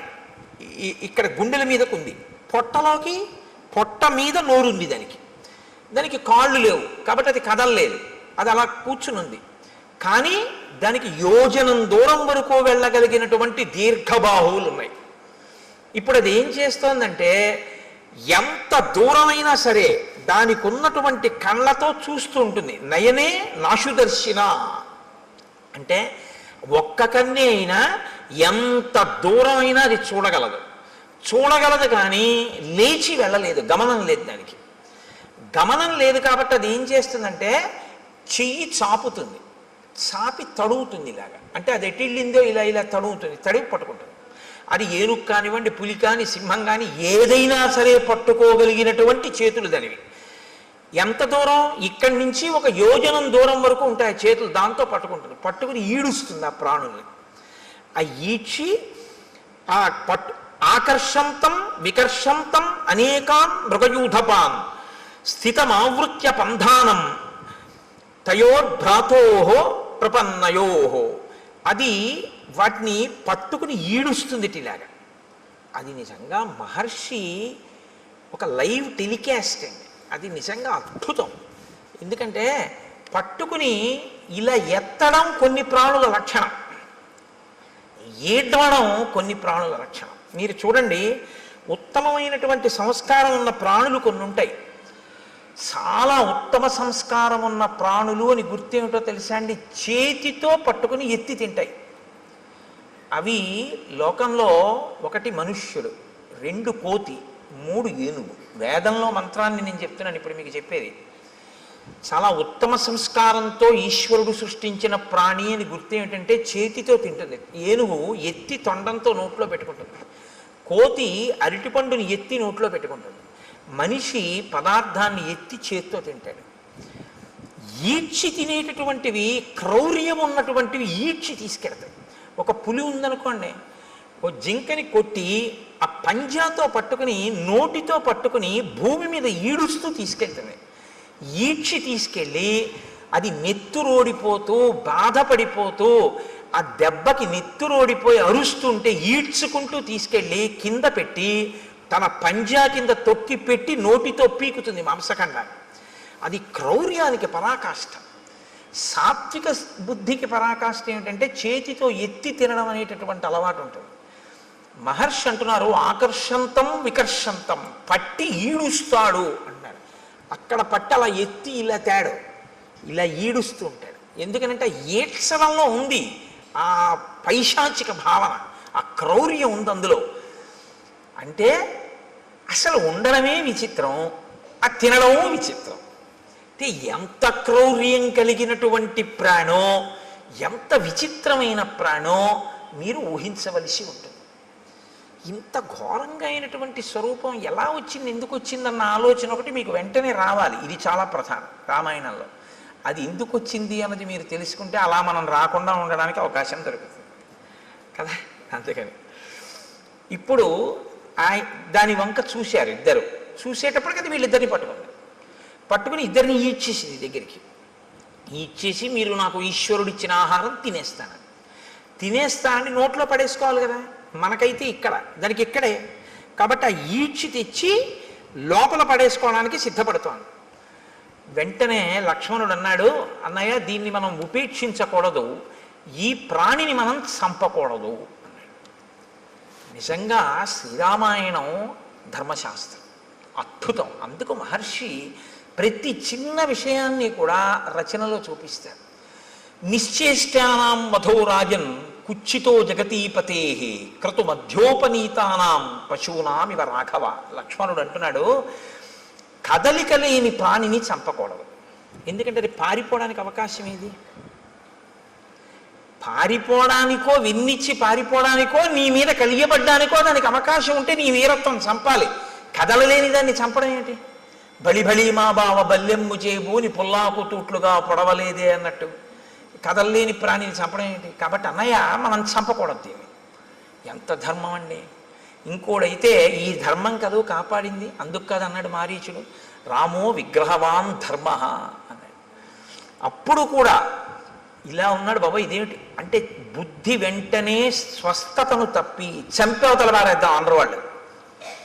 బాగా ఆలోచిస్తారు, ప్రతి దాన్ని ధర్మం కోణంలో చూస్తారు. అక్కడ ఎవరున్నారండి చంపేశారనుకోండి ఇద్దరు కలిసి, పోన్లే అన్నయ్య ఎవరు చూడొచ్చారు అనొచ్చు. కాదు, ఎవరు చూడొచ్చారనరో, చూడవలసిన వాడు చూడకపోవడం అన్నది ఎలా జరుగుతుందంటారు వాళ్ళు. ఇది ధర్మావలంబనకి కారణం. ధర్మమూర్తిగా ఎందుకు ఉండగలుగుతాడు ఒక వ్యక్తి అంటే, నేను ఎలా తప్పుకుంటానండి, ఈశ్వరుడు ఎప్పుడూ చూస్తూ ఉంటాడు కదా అంటాడు. నేను ఒకవేళ తప్పు చేస్తే ఈశ్వరుడు యొక్క సన్నిధానంలోనే నేను తప్పు చేయాలి తప్ప ఈశ్వరుడు చూడకుండా నేను తప్పు చేయడం కుదరదు. ఆయన ఎప్పుడూ చూస్తూ ఉంటాడంటాడు. ఎప్పుడూ చూస్తున్నాడు వాడు అన్నవాడు చాలా తప్పులు చెయ్యలేడు. చాలా అన్నమాట నేను ఎందుకన్నానో తెలుసా అండి, ఏ తప్పు చెయ్యలేడని ముందే అనడం చాలా కష్టం. కొంత మార్పు అన్నది వస్తుంది ఎప్పుడంటే చాలా తప్పులు చేయలేడు, తర్వాత ఏ తప్పు చేయలేడు. కాబట్టి రాముడు ధర్మమూర్తిగా ఎందుకు ఉండగలడు ఎప్పుడు అంటే, ధర్మం అనేటటువంటిది తాను అనుష్ఠిస్తున్నానో లేదో అనేటటువంటిది వృక్షములు దేవతా స్వరూపంగా చూస్తున్నాయని రాముడు నమ్ముతాడు. మనం అంటే నాలాంటి వాడైతే ఏమంటాడంటే ఎవరు చూడొచ్చారంటాం. ఇదే తేడా. ఇది అలవాటు చేసుకోవడం ధర్మానికి పునాదిరాయి. ఇది నిలబడాలి. ఇది నిలబడితే మార్పు వస్తుంది మనసులో. కాబట్టి నిశ్చేష్టానాం వధోరాజన్ కుచ్చితో జగతీపతే. ఓ జగతీపతి రామా, మనం స్థాణువుగా కదలలేని వాడిని చంపకూడదు. కాబట్టి ఇతను తన నోట్లో మన్ని పడేసుకునేటట్టు ఉన్నాడు. కాబట్టి ఈ రెండు బాహువులని తరిగేద్దాం. ఇతని శక్తి బాహువులే. ఎందుకని? దమనం లేదు, కదలలేడు. నోటితో కరవలేడు, ఎందుకంటే పొట్టకుంది నోరు. బోర్లా పడుకుని కరిచి పట్టుకోగలిగినటువంటి శక్తి లేదు. కానీ చేతులతో మాత్రం తడిమి పట్టుకుంటాడు. కాబట్టి చేతులు నరికేస్తే వీడు ఉన్నా ఒకటే, ఊడిపోయినా ఒకటే. అక్కడతో వీడు కూడా చచ్చిపోతాడు. ఎందుకంటే ఆహారం లేదు ప్రాణానికి. ఆహారం లేకపోతే ప్రాణము నిలబడదు, శోషించిపోయి పడిపోతుంది. మనం చంపక్కర్లేదు, వీడి యొక్క బలం ఎక్కడుందో దాన్ని తుంచేద్దాం. దాన్ని మాత్రం ఎందుకు తుంచాలి? మన్ని పట్టుకున్నాడు కాబట్టి, మన్ని ఇప్పుడు నోట్లో పడేస్తాడు కాబట్టి బాహువులు తుంచేద్దాం. కాబట్టి దక్షిణం బాహుం అసక్తామసినా తతః చిచ్ఛేద రామో వేగేన సవ్యం వీరస్తు లక్ష్మణ. రాముడు కుడి భుజాన్ని నరికేశాడు, లక్ష్మణుడు ఎడమ భుజాన్ని నరికేశాడు. రెండు చేతులు ఊడి కింద పడిపోయాయి. కింద పడిపోగానే అతను చాలా సంతోషపడిపోయాడు. ఇది విచిత్రం రామాయణంలో. చాలా సంతోషపడన్నాడు. ఓ, నేను ఎదురు చూసిన సంఘటన జరిగింది. ఇన్నాళ్ళు ఈ రెండు చేతులు నరికేవాడి కోసమే తడిమి పట్టుకుంటున్నాను, ఇవాళ వీటిని నరికేవాడు దొరికాడు. ఎవరు మీ ఇద్దరు అన్నాడు. అంటే వాళ్ళు నోర్ము నీకు మేం చెప్పడం ఏంటి అనరు. అది విచిత్రం. ఇది వినయం. వాళ్ళు ఎవరు అడగనివ్వండి, శూర్పణఖ అడిగినా చెప్తారు, ఎవరు అడిగినా చెప్తారు, ఎంత అందంగా అలాగని అనవసరమైనటువంటి చోట దీర్ఘంగా మాట్లాడరు. సమయాన్ని ఎంత పొదుపుగా వాడి మాట్లాడతారంటే ఎక్కడ ఎంతవరకు అవసరమో, ఏది అవతల ప్రాణికి చెప్పవలసి ఉంటుందో అక్కడ వరకే చెప్తారు తప్ప అదే పనిగా సొదపెట్టి అర్థం లేకుండా మాట్లాడడం ఉన్నది ఉండదు. అందుకే నేను మీతో మనవి చేస్తున్నాను, శ్రీరామాయణం మీరు బాగా చదివితే మాట్లాడడంలో ప్రజ్ఞ మీకు వస్తుంది. ఎవరితో ఎలా మాట్లాడాలి, ఎంత మాట్లాడాలి, ఇవి బాగా అలవాటు అవుతుంది. అసలు మనిషి పాడైపోయేది అందుకే కదండి, అక్కర్లేని మాటలన్నీ మాట్లాడడం వల్లే పాడైపోతూ ఉంటాడు. కాబట్టి అయమిక్ష్వాకుదాయాదో రామో నామ జనైశ్రుత అస్యై వారజం విద్ధి భ్రాతరం మాంచ లక్ష్మణం. నేను అయమిక్ష్వాకుదాయాదో రామో నామ జనైశ్రుత, ఈయన మా అన్నగారు రామచంద్రమూర్తి. అస్యై వావరజం విద్ధి, నేను ఆయన తమ్ముణ్ణి, భ్రాతరం మంచ లక్ష్మణం, నేను ఆయన తమ్ముణ్ణి, నన్ను లక్ష్మణుడు అంటారు. అస్య దేవ ప్రభావస్య వసతో విజనీవని రక్షసాపహృతా పత్ని యామిచ్చంతా విహాగతౌ. మా అన్నగారి పత్ని, నా వదిన గారు అయినటువంటి తల్లిని ఒక రాక్షసుడు అపహరించాడు. ఆవిడ్ని వెతుక్కుంటూ మేము ఈ అడవిలో తిరుగుతున్నాం. నువ్వెందుకు ఇలా ఉన్నావు అని అడిగాడు. ఇప్పుడు తామెవరో సత్యం చెప్పి నువ్వెవరు, అంతేగాని కైకమ్మ, దశరథుడు, వరాలు అయిన చోట కాంచోట అన్ని చోట్ల వాళ్ళు మాట్లాడరు. ఇప్పుడు ఆయన అన్నాడు, పురారామ మహాబాహో మహాబల పరాక్రమ రూపమాసీన్మమాచింత్యం త్రిషు లోకేషు విశ్రుతం యథా సోమస్య శక్రస్య సూర్యస్య చ యథా వపుః.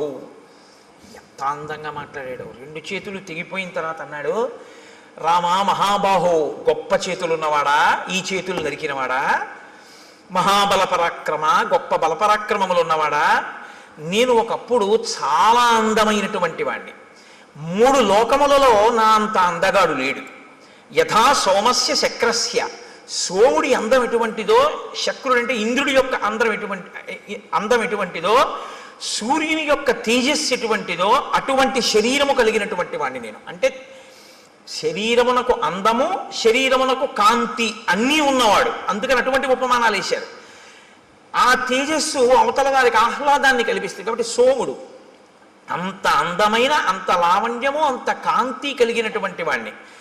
ఇది నాకు ఈశ్వరుడు ఇచ్చినటువంటి బహుమానం. కాబట్టి నేనేం చేయాలి, ఈశ్వరుడు నీకేది ఇచ్చాడో దాంతో నువ్వు 10 మందిని సంతోషపెట్టాలి. అప్పుడు నువ్వు నీ యొక్క విభూతిని ఈశ్వర పరం చేసినట్లు అవుతుంది. అందుకే మీరు కొంచెం జాగ్రత్తగా గమనించండి, అక్షరాభ్యాసము అని ఒక సంస్కారం చేస్తారు మన వాళ్ళు, అది చేయకుండా పంపించరు.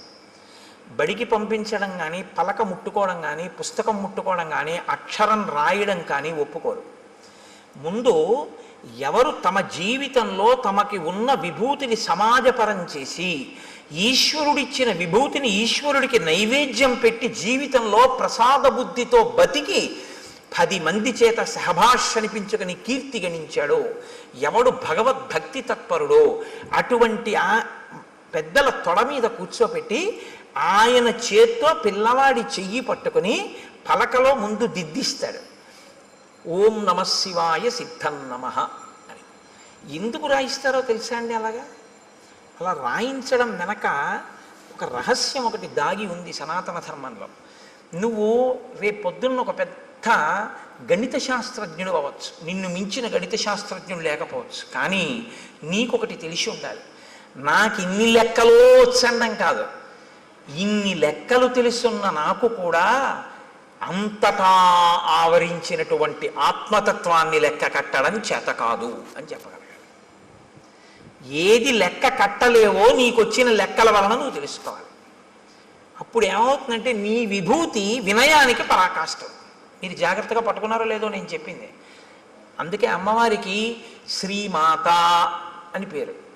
అందరికీ అన్నీ ఇవ్వగలదు, కానీ ఆవిడ శక్తిని కొలవడం ఎవరికీ సాధ్యం కాదు. ఏది మీరు కొలుద్దామంటే మీ కొలతలకి అందదో, మీ లెక్కలకి అందేది కాదో అందక వేదం అంతటిది కూడా ఇంకింతకన్నా నాకు చెప్పడం చేత కాదని అలా చెప్పి ఊరుకుందో అది లెక్కలకు అందని పెద్ద లెక్క అని తెలుసుకోవడం లెక్కలు బాగా వచ్చానన్న వాడికి ఉండవలసిన మొదటి లక్షణం. బాగా లెక్కలు వచ్చిన వాడికి ఏం తెలియాలంటే ఇది నా లెక్కకు అందదని తెలిసి ఉండాలి. ఆ అందనిదేదో అది పరబ్రహ్మం. సహస్రశీర్ష పురుష సహస్రాక్ష సహస్రపాత్ స భూమిం విశ్వతో రుత్వా అత్యతిష్టదశాంగుళం. ఇది బాగా అర్థం అవ్వాలని గణిత శాస్త్రజ్ఞుడు అయ్యాడు.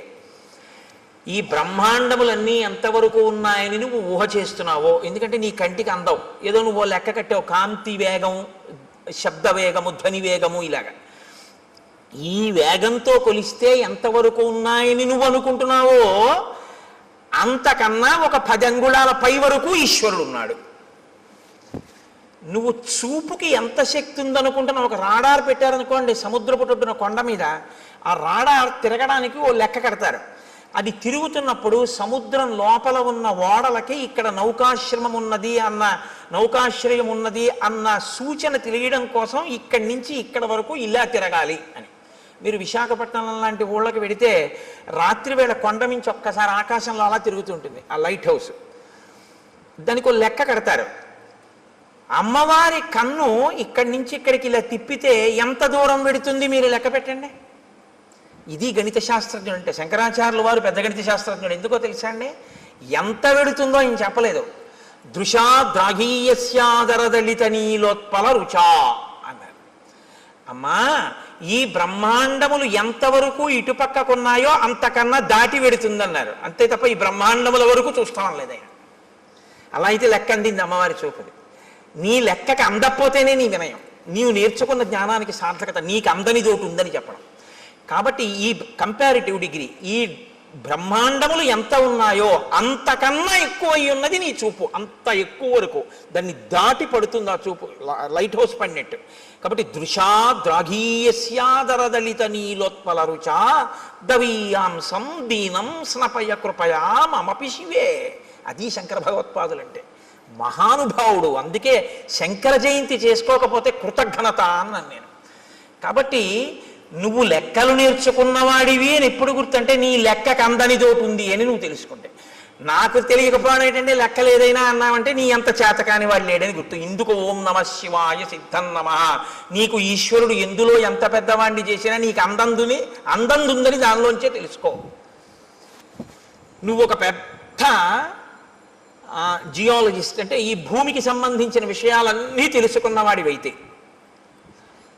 ఎవడు తన గుప్పిళ్లతో ఇసుక పోసి ఇంతంత పర్వతాల్ని, ఇన్ని ఎడారుల్ని, ఇంత సస్యశ్యామలమైన నదీ తీరాల్ని, ఈ పచ్చగడ్డితో కూడుకున్నటువంటి పంట పొలాల్ని, ఆ తరువాత పెద్ద పెద్ద ఆ బీడు భూముల్ని, ఒక పక్క కొండల్ని, ఒక పక్క నదుల్ని, ఒక పక్క సముద్రాల్ని ఎవడు తీసుకొచ్చి సృష్టించాడు? ఎవడి ఆజ్ఞకి సముద్రం చెలియలి కట్ట దగ్గర ఆగిపోతోంది అని నాకు ప్రపంచపటం అంతా తెలుసండి. మీరు ఇలా పిన్ పెట్టండి, నేను ఆ దేశం ఏమిటో నగరం ఏమిటో చెప్తానందని నీకు తెలిసి ఉండడం కాదు. ఇవన్నీ సృష్టించిన వాడు ఎవరో మాత్రం నేను తెలుసుకోలేకపోయాను, వాడికి నమస్కారం అని నువ్వు అనగలిగితే నువ్వు బాగా భౌగోళిక శాస్త్రం నేర్చుకున్నవాడు. ఒకడు గొప్ప సంగీత విద్వాంసుడు ఎప్పుడంటే సంభావనిస్తే గంటన్నర కచేరీ చేసినవాడు కాడు. ఎవడు నాదోపాసన చేశాడో, ఎవరు ఆ లోపల నుంచి వచ్చినటువంటి నాదాన్ని వింటున్నాడో, ఎక్కడ నుంచి అది కదులుతోందో ముందు అన్నప్పుడు ఆ ధ్వని, ఆ శబ్దం, ఆ నాదం వస్తున్న దాని యొక్క మూలాల్ని ఉపాసన చేసి మౌనంలో పట్టుకొని నాదోపాసన చేసి సంగీత విద్య ద్వారా సరిగమ పద నిసానిదప మగరిస అంటారు. ఆరోహణ అవరోహణ.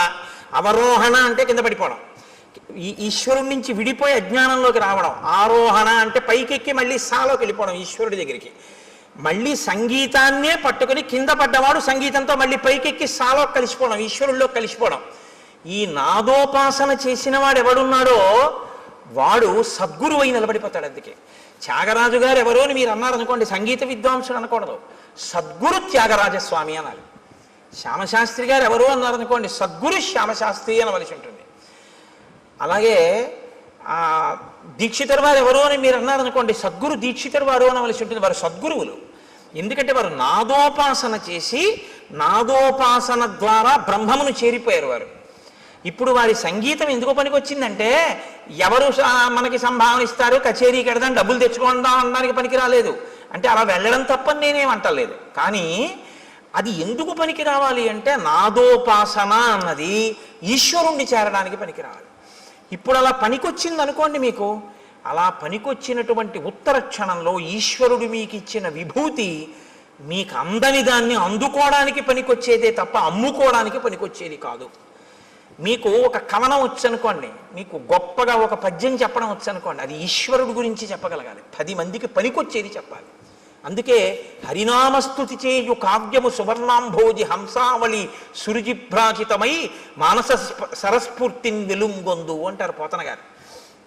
హరినామమును చెప్పినటువంటి సాహిత్యం ఏదుందో అది మానస సరోవరం. ప్రజ్ఞ ఉంది కదా అని పనికి మాలిన కవిత్వాలన్నీ చెప్పాడనుకోండి, అవి కాలగర్భంలో నశించిపోతాయి, ఇంకోటి సమయాన్ని పాడు చేస్తాయి అంతే. అప్పుడు అది ఎందుకు పనికొచ్చింది? భ్రష్టత్వానికి పనికొచ్చింది ఆ కవిత్వం. దానివల్ల ఉపయోగం ఏమైనా ఉంటుందా అంటే నక్కీరుడి అహంకారంలో ఉంటుందంతే ఆ కవిత్వం.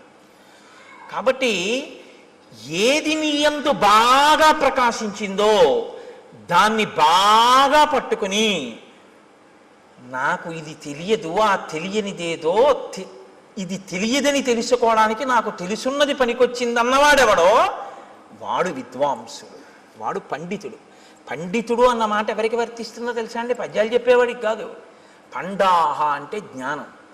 ఈశ్వరుణ్ణి నమ్మి ప్రతిరోజు భక్తితో అనుష్ఠించి నడిచేవాడెవరో ఆయనకి పండితుడని పేరు. అందుకే పోతన గారు సహజ పండితుడు అంటారు. కాబట్టి ఈ స్థితిని ఒరే నాన్న నువ్వు పొందాలి తప్ప నువ్వు ఏదో ఒక పెద్ద ఇంజనీరువై లంచాలు పుచ్చుకొని 3వ రోజు పడిపోయే బ్రిడ్జి కట్టకూడదు. నువ్వు ఒక పెద్ద గణిత శాస్త్రజ్ఞుడివై నాకు అన్నీ తెలిసిన అహంకరించి మట్టిలో కలిసిపోకూడదు. నీకు ఈశ్వరుడు నిన్ను గొప్ప విద్యాధికుణ్ణి చేసి దానితో పాటుగా పండితుణ్ణి చెయ్యాలి. అంటే దాన్నే అడ్డుపెట్టి నువ్వు ఈశ్వరుణ్ణి చేరుకునే ప్రయత్నం చెయ్యాలి. నేను మీకు ఒక ఉదాహరణ చెప్తాను.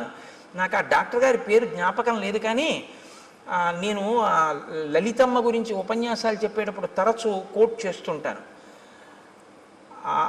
పిల్లవాడు తల్లి గర్భంలో తల కిందకి కాళ్ళు పైకి పెట్టుకుని ఉంటాడు. ఆయన ఒక పెద్ద గైనకాలజిస్ట్. ఈ పుస్తకం రాసిన ఆయన మాతృదేవో భవ అని పుస్తకం రాశారు. నాకు కాకినాడలో డాక్టర్ జగదీశ్వరి గారిని, ఆవిడ ఒక పెద్ద గైనకాలజిస్ట్. ఆవిడ నాకు ఆ పుస్తకం ఇచ్చి చదవండి కోటేశ్వరరావు అన్నారు. అందులో ఆయన అన్నారు, తల కిందకి కాళ్ళు పైకి పెట్టి 9 నెలలు అయిపోతుంది, లోపల పెరిగిపోతాడు వీడు.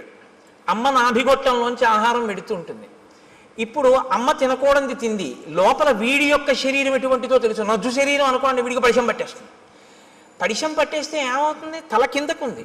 ఇప్పుడు ముక్కులో పట్టినటువంటి పదార్థం వెనక్కి వెళ్ళిపోతుంటుంది. గుటక వేయడం చాలా కష్టం, ఉక్కిరి బిక్కిరి అయిపోతుంటాడు. అమ్మ ఇంకో సీతాఫలం తింటుంది. ఆవిడికి ఏం తెలుసు? బయటకు వస్తేగా వాడికి నజ్జు శరీరం అని తెలియడానికి. లోపల జ్వరం తగులుతుంది. కానీ వాడికి చల్లగా ఉంటే బాగుండనిపిస్తుంది, కటిక చీకటి. ఇంతలో వాడికి ఏమవుతుందంటే లోపల అతిసారం పుడుతుంది. వాడు మలం ఎక్కువ విసర్జించేస్తాడు. విసర్జించేస్తే అందులోంచి చిన్న చిన్న పురుగులు పుట్టి కరిచేస్తుంటాయి ఒంటిని. ఇలా పడి ఉంటాడు. తన మలమూత్రములు తన నోటి దగ్గరికి వచ్చేస్తుంటాయి, చెవుల్లో కెడుతుంటాయి. అందుకే గర్భస్థ నరకం అంటారు. నవమాసంబులు తల్లి గర్భమున నానారోతలంచిక్కి నాకు అవకాశం విషుమంతలేకపడి హాకష్టముల్ భీతితో నవమాసంబు ఘటిల్లే చాలునాకా గర్భవాసంబు నివసింపన్ పని తీర్చి కావుమికనన్ని సత్కృపన్ శంకరా అంటారు. అప్పుడు ఈశ్వరుణ్ణి ప్రార్థిస్తాడు, నేను ఉండలేకపోతున్నాను ఈశ్వర, ఒక్కసారి ఈ శరీరంతో బయటికి వెళ్ళని, దీంతోటే నేను సేవించుకుని నీలో కలిసిపోతానంటాడు. ఈశ్వరుడు ఏం చేస్తాడంటే ప్రసూతి వాయు రూపంలో తల్లి యోనిలోంచి పైకి తోసేస్తాడు. ఇప్పుడు వచ్చి బయటపడతాడు. బయట పడగానే కటిక చీకట్లోంచి ఒక్కసారి పెద్ద వెలుతురులోకి వస్తాడు. ఇప్పటి వరకు తానేమీ చూడలేదు. అంతంత ప్రాణులు ముక్కుకి గుడ్డ కట్టుకుని డాక్టర్ గారు, అమ్మ, పెద్ద కడుపు, ఎవరెవరో మనుషులు, పెద్ద పెద్ద దీపాలు, గోడలు. వాడి ఇంటి కన్ను ఇలా విప్పి చూసేటప్పటికి ఆ వెలుతురు తట్టుకోలేక, వాతావరణాన్ని తట్టుకోలేక ఉత్తర క్షణంలో వాడి హృదయ స్పందన ఆగిపోతుంది. వాడి ఊపిరితిత్తులు ఇలా ఇలా ఇలా ఇలా అంటున్నవి ఇలా అయిపోతాయి. జీర్ణ వ్యవస్థ ఇలా సంకోచించిపోయి వాడి శరీరంలో ఉన్న మలమంతా గడ్డకట్టి వాడి ప్రాణోత్క్రమణం అయ్యే స్థితి వస్తుంది. వస్తే ప్రపంచంలో ఇప్పటి వరకు ఎక్కడా తయారు కానటువంటి పదార్థం, నా కడుపున పుట్టిన బిడ్డ అని అమ్మవాడిని చూసుకుని మురిసిపోతుంది.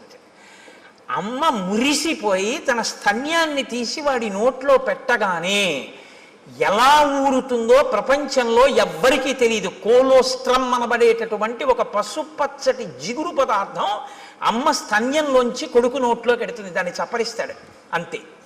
ఊపిరితిత్తులు పనిచేసి, గుండె పనిచేసి, జీర్ణావయం పనిచేసి నల్లటి మలం విసర్జించగలిగిన శక్తి వస్తుంది. వచ్చి పిల్లాడు బతుకుతాడు.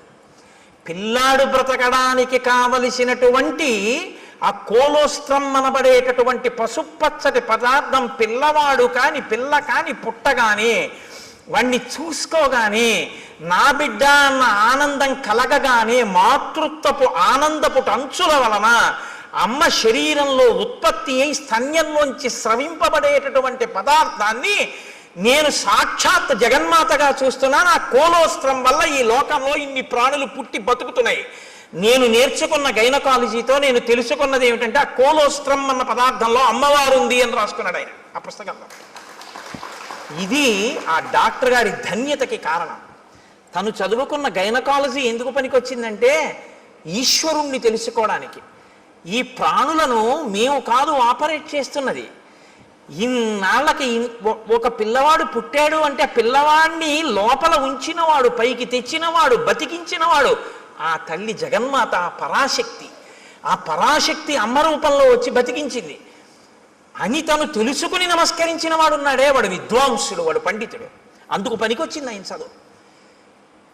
ఆవిడ ప్రసవ వేదనతో అక్కడ కొట్టుమిట్టి ఆడిపోతుంటే డబ్బట్టుకొస్తే తప్ప ఆపరేషన్ చేయనన్న డాక్టరు దౌర్భాగ్యుడు. వాడి చదువు ఎందుకు పనికొచ్చినట్టు? ఏం భయమా? రామాయణం చెప్పడానికి భయం ఏంటండి? నేను రామాయణం చెప్తున్నాను కదా. కాబట్టి నీ కొడుకు అలా కాకూడదు, నీ కూతురు అలా కాకూడదు అనుకుంటే ఒక్క డాక్టర్ అవ్వాలని కోరుకోకు. ఈ తత్వం తెలుసుకుని ఈశ్వరుడి యొక్క అనుగ్రహాన్ని చూసి ఇంకొక పిల్లాన్ని నేను అలా దర్శనం చేస్తున్నానని అర్ధరాత్రి కూడా సంతోషంగా వచ్చి 5 పైసలు అక్కర్లేదమ్మా, నీ మాతృత్వం చాలు నాకు పరాశక్తి దర్శనం అని పురుడు పోయగలిగినటువంటి డాక్టర్ కావాలని కోరుకుని రాయించు పలకలో.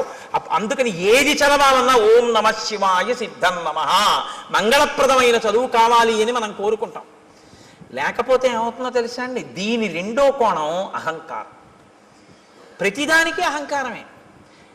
ప్రతి చిన్న విషయానికి అహంకరించడానికి ఏదైనా కనపడుతుంది. అహంకారం పోగొట్టుకోవడానికి ఏమీ ఉండదు. నేనెంతటి వాడినండి అనడం చాలా కష్టం. నేను ఇంతటి వాడినండి అనడానికి ఏదో ఒకటి చెప్పచ్చు కదండి. ఏదో ఒకటి చెప్పచ్చు ఇంతటి వాడిని అనడానికి. ఈ సోమస్య శక్రస్య సూర్యస్య చ యథావపుః, అటువంటి అందమైన శరీరం ఉన్నవాడిని, అంత అందమైన శరీరం ఈశ్వరుడిస్తే ఇలా ఎందుకు అయ్యావు? అలా అందంగా నువ్వు కనబడితే చాలు, ఎదుటివాడి కంటికి కలిగినటువంటి బాధ తీరుతుంది. నిన్ను చూస్తే చాలా ఎంత అందంగా ఉన్నాడు అని. కానీ ఆయన ఏం చేసేవాడంటే చాలా చిత్ర విచిత్రమైన భయంకరమైనటువంటి వేషములలోకి మారేవాడు. కామరూపి కాబట్టి ఎవరూ ఊహించనంత ఘోరాతి ఘోరమైన రూపాన్ని తాను తీసుకుని ఈశ్వరుడిచ్చిన అందమైన రూపాన్ని వదిలిపెట్టి ఘోర రూపాలతో అరణ్యంలో ప్రాణులకు అకస్మాత్తుగా కనపడి వాళ్ళు భయపడిపోయి విహ్వలులై పడిపోతే, మరణిస్తే, బాధపడితే తను సంతోషించేవాడు. ఇది రాక్షస ప్రవృత్తి. పైకి అందం ఉండడం గొప్ప కాదు, లోపల అందం ఉండడం గొప్ప. పైకి అందం లేకపోవడం తప్పు కాదు, లోపల అందం ఉండడం గొప్ప. నా మాట బాగా పట్టుకున్నారో లేదో మీరు? యథాలాపంగా తీసుకున్నారో? పైకి అందం ఉండడం కాదు గొప్ప, లోపల అందం ఉండడం గొప్ప. పైకి అందం ఉండకపోవడం గొప్ప తప్పు కాదు, లోపల అందం ఉండడమే గొప్ప. చంద్రశేఖర పరమాచార్య స్వామి వారు ఇలా వెళ్ళిపోతున్నారు అనుకోండి, ఏమిటి ఆయన లోటో షూ వేసుకుంటారా, లేకపోతే విమల్ సూట్ వేసుకుంటారా, లేకపోతే ఆయన పెద్ద టై కట్టుకుంటారా, లేకపోతే ఫెయిర్ అండ్ లవ్లీ రాసుకుంటారా? ఆయన ఏముండవు.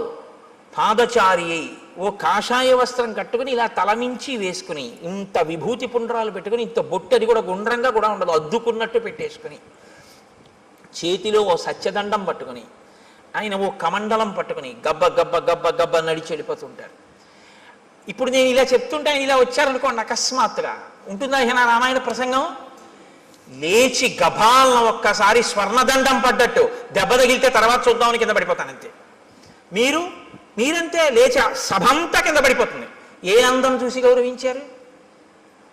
అందం కాదు, లోకాన్నంతటినీ రక్షించడం కోసం ఆయన చేసినటువంటి ప్రయత్నం. శంకరాచార్యుల వారి తర్వాత ఆసేతు హిమాచల పర్యంతం తిరిగి జ్ఞానబోధ చేసిన మహాపురుషుడైన కారణం చేత. కాబట్టి మీరు ఆయన పాదాల మీద పడిపోతారంతే. ఇప్పుడు అందం గొప్పదా, పై అందం గొప్పదా? లోపలి అందం గొప్పది. లోపలి అందం ఎక్కడుంటుందో అది లోకాన్ని ఉద్ధరిస్తుంది. పై అందం జర్జరీభూతం అయిపోతుంది, కొన్నాళ్ళకు పోతుంది. పైగా దాన్ని సద్వినియోగం చేయకపోతే నీకు ప్రమాదహేతువై కూర్చుంటుంది.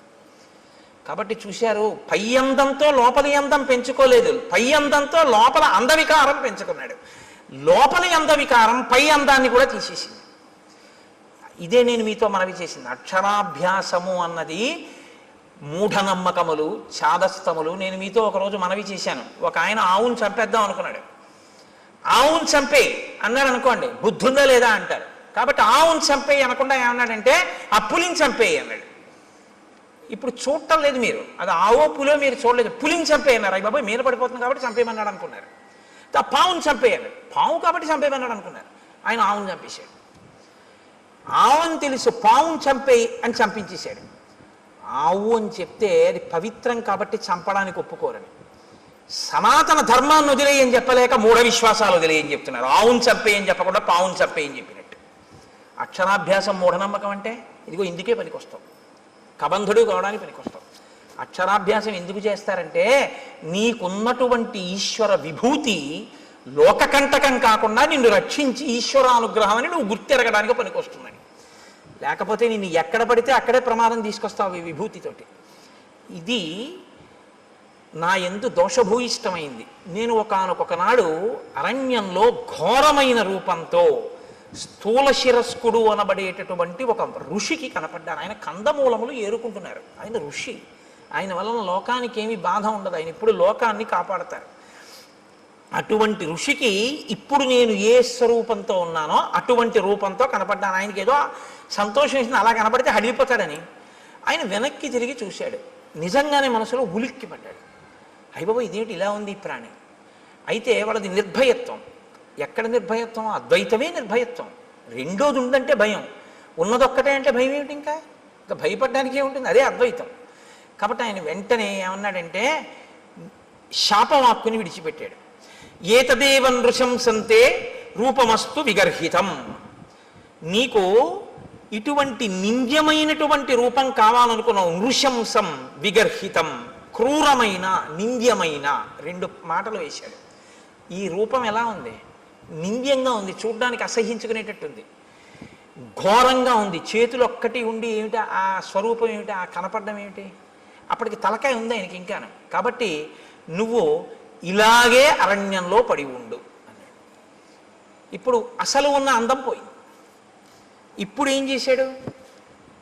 ఉన్న అహంకారం అప్పుడు పోయి మహర్షి కాళ్ళ మీద పడ్డాడు. ఇప్పుడు మీరు నన్ను మాట అడగచ్చు ఏంటంటే, అంటే మరి పాపం ఆ పాటి దానికి ఏదో బుద్ధి చెప్పాలి కానీ అలా బొత్తిగా శాపం ఇచ్చేయడం ఏమిటండి అంటే, మీరు జ్ఞాపకం పెట్టుకోండి, శాపం ఎప్పుడూ కూడా అనుగ్రహము. శాపవాక్కు అనరు, శాపానుగ్రహము అంటారు. దాని చేత మార్పు తీసుకొస్తారు తప్ప అలాగే పడి ఉండు అని అనరు. ఆ బాధ తెలిస్తే ఆ తరువాతి కాలంలో ఏమవుతాడంటే ఇంకెప్పుడూ ఇటువంటి తప్పు పని చేయకుండా లోకానికి ఉపకారం చేస్తాడు. ఇక లోకోపకారం మొదలు పెడతాడు. అవతల వాడి బాధ తన బాధగా స్వీకరించి అవతల వాడికి మాట సాయమో చేతి సాయమో ఏదో ఒక సాయం మొదలు పెడతాడు. ఈ ప్రవృత్తి ఎక్కడ రావాలంటే లోపల దిద్దుబాటు జరగాలి. లోపల దిద్దుబాటు జరగాలి అంటే కొంతకాలం కష్టపడాలి, తప్పదు. ఏళ్ళనాటి శని జాతకంలోకి వచ్చిందనుకోండి, ఎందుకు భయపడతారు? ఆయన కష్టపెడతాడు. శనైహి చరహ, మెల్లమెల్లగా వెడుతూ కష్టపెడతాడు. కానీ ఆ కష్టపెట్టడం వల్ల ఏమవుతుందో తెలుసా అండి? గొప్ప పరిణితి వస్తుంది, గొప్ప అనుభవం వస్తుంది. తరువాతి కాలంలో ఆయన కీర్తికి కారణమవుతుంది. అందుకే ఏలినాటి శనిని ఎప్పుడూ దూషించకూడదు. మీరు ఆయన్ని నమస్కారం చేసి ప్రార్థన చేస్తే ఆయన దాన్ని ఇంకొకలా మారుస్తాడు. ప్రతిరోజు తిరగవలసిన దాన్ని గుడి చుట్టూ తిరగడంగా మారుస్తాడు భక్తి ఇచ్చి. కాబట్టి ఇప్పుడు శాపానుగ్రహం ఎందుకు ఇస్తారు? మార్పు తీసుకురావడం కోసం ఇస్తారు. వెంటనే తనకు అర్థమైంది, అయ్య బాబోయ్ ఇలా ఉండడమా, పడ్డాడు మహర్షి కాళ్ళ మీద. ఇప్పుడు పడి అన్నాడు, ఎప్పుడు నాకు ఈ శాప విమోచనం అని అడిగాడు. అయితే మారావు కదా, ఇప్పుడే అన్నారు అనుకోండి, ఆ బుద్ధి మళ్ళీ మారిపోతుంది. అందులో ఆ బాధ ఏమిటో తెలియాలి. ఆయన అన్నాడు, యథాచిత్వా భుజౌ రామ త్వాం దహే ద్విజనే వనే తదాత్వం ప్రాప్స్యసే రూపం స్వమేవ విపులం శుభం. నీవు అరణ్యంలో పడి ఉండి ప్రాణుల్ని తింటుంటే ఒకానొకప్పుడు రామచంద్రమూర్తి అరణ్యంలోకి వచ్చి నీ భుజములను తెగనరుకుతారు. ఆ తెగనరికి అరణ్యంలో నిన్ను కాల్చేస్తారు. ఎందుకంటే ఆ ప్రాణి అలా ఉండిపోవడానికి వీల్లేదుగా, కాల్చబడాలి. సంస్కారం రాముడి దగ్గర ఉన్న గొప్పతనం అదే. మీతో నేను మనవి చేశా. అంత్యేష్టి సంస్కారం చేస్తాడు ఆయన. ప్రాణిని కాల్చేస్తాడు. అంటే చనిపోయినటువంటి ప్రాణిని అలా వదిలిపెట్టి వెళ్ళిపోడు, దానికి అంత్యేష్టి చేస్తాడు. పొద్దున్నే భోజనం చేస్తూ గోపాలకృష్ణ గారు నేను దాని గురించే కాసేపు ముచ్చటించాం. అలా ఎందుకు చేస్తాడండి రాముడు అని ఆయన ఏదో ప్రశ్న వేస్తే చెప్తున్నాను. ప్రతి ప్రాణికి కూడా దేవతలు ఆవహించి ఉంటారు. పాణి చెయ్యి ఉందనుకోండి ఇంద్రుడు ఉంటాడు, వాక్కు అగ్నిహోత్రం ఉంటుంది, కన్ను సూర్యుడు ఉంటాడు. ఇప్పుడు మీరు విడిచిపెట్టి వెళ్ళిపోయారనుకోండి, విడగొట్టాలి మంత్రం చేత. విడగొట్టేసేసి, అంటే ప్రత్యేకించి మనుష్య శరీరానికైతే, మిగిలిన వాటికైతే ప్రాణ అపాన వ్యాన ఉదాన సమాన నాగ కూర్మ కృకర ధనంజయ దేవదత్తముల్లో ధనంజయం అన్న వాయువు చేసేస్తుంది. మనుష్య ప్రాణికి ఈ దేవతలందరినీ కూడా మంత్రభాగంతో విడతీసేస్తారు. విడతీసి మళ్ళీ ఈ శక్తుల్ని దేవతల్లో కలుపుతారు. కలిపి జడమైపోయి మిగిలిపోయినటువంటి దేహాన్ని అగ్ని యందు దహించేస్తారు. కాబట్టి అది సంస్కారం. అంత్యేష్టి సంస్కారం 16వ సంస్కారం. అన్ని 16 మీద నడుస్తాయి సనాతన ధర్మంలో మనిషి జీవితం. అందుకని షోడశ కళా ప్రపూర్ణుడు చంద్రుడు, షోడశ సంస్కార ప్రపూర్ణుడు మనుష్యుడు. అంటే 16వ సంస్కారంగా అంత్యేష్టి జరగాలి. కాబట్టి రాముడు ఎక్కడెక్కడ ఇటువంటి శరీరాలు కనపడ్డా వాటిని ఆయన దహిస్తాడు. అందుకని నువ్వు రాముడి చేత వధింపబడి దహింపబడితే నీ పూర్వరూపం వస్తుంది. ఇక్కడ మీరు ఒక విషయాన్ని కనిపెట్టాలి. ఎవరికైనా తెలియదేమో కానీ మునులకు మాత్రం తెలిసి రామావతారం వస్తుంది. ఈ దేశంలో త్రికాల వేదులు వాళ్ళు. అందుకే ఈ దేశంలోనే ఒక గొప్ప శాస్త్రం ఉంది, జ్యోతిషము అని.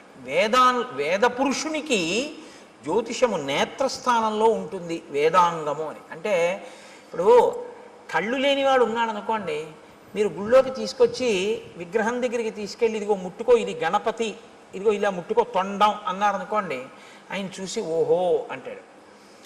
అదిగో అవే ధ్వజస్తంభపు చిరుగంటలు అన్నారనుకోండి, ఆయన చూడగలడా? అదే శిఖ గోపురం అన్నారనుకోండి, ఆయన చూడలేడు, మీరు గోపురం ఎక్కించలేరు.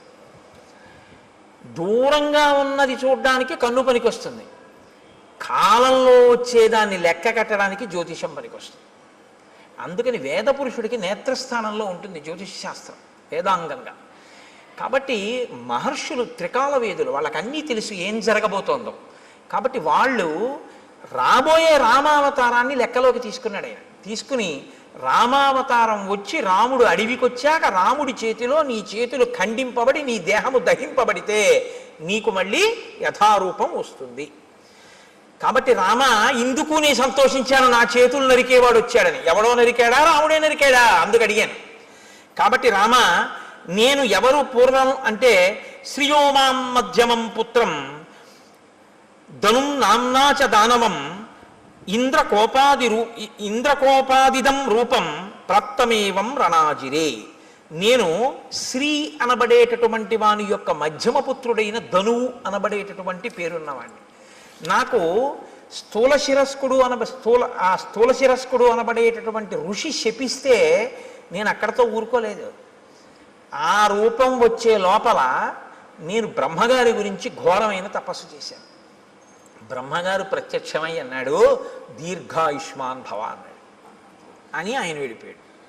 వెళ్ళిపోయిన తర్వాత నా అహంకారం ఏమైందో తెలుసా? నేను దీర్ఘాయుష్మంతుడిని, నన్ను ఇంద్రుడు ఏం చేస్తాడు? ఇంద్రుడి మీదకి యుద్ధానికి వెళ్ళాను. వెళ్తే ఇంద్రుడు ఏం చేశాడో తెలుసా? ఆయన ఒక చమత్కారమైనటువంటి మనిషి. ఆయన ఏం చేశాడంటే ఒక్కసారి నా తలకాయని తన వజ్రాయుధం పెట్టి ఓ దెబ్బ కొట్టి ఈ తలకాయని కడుపులోకి దింపేశాడు. నా 2 కాళ్ళని పొట్టలోకి తోసేశాడు.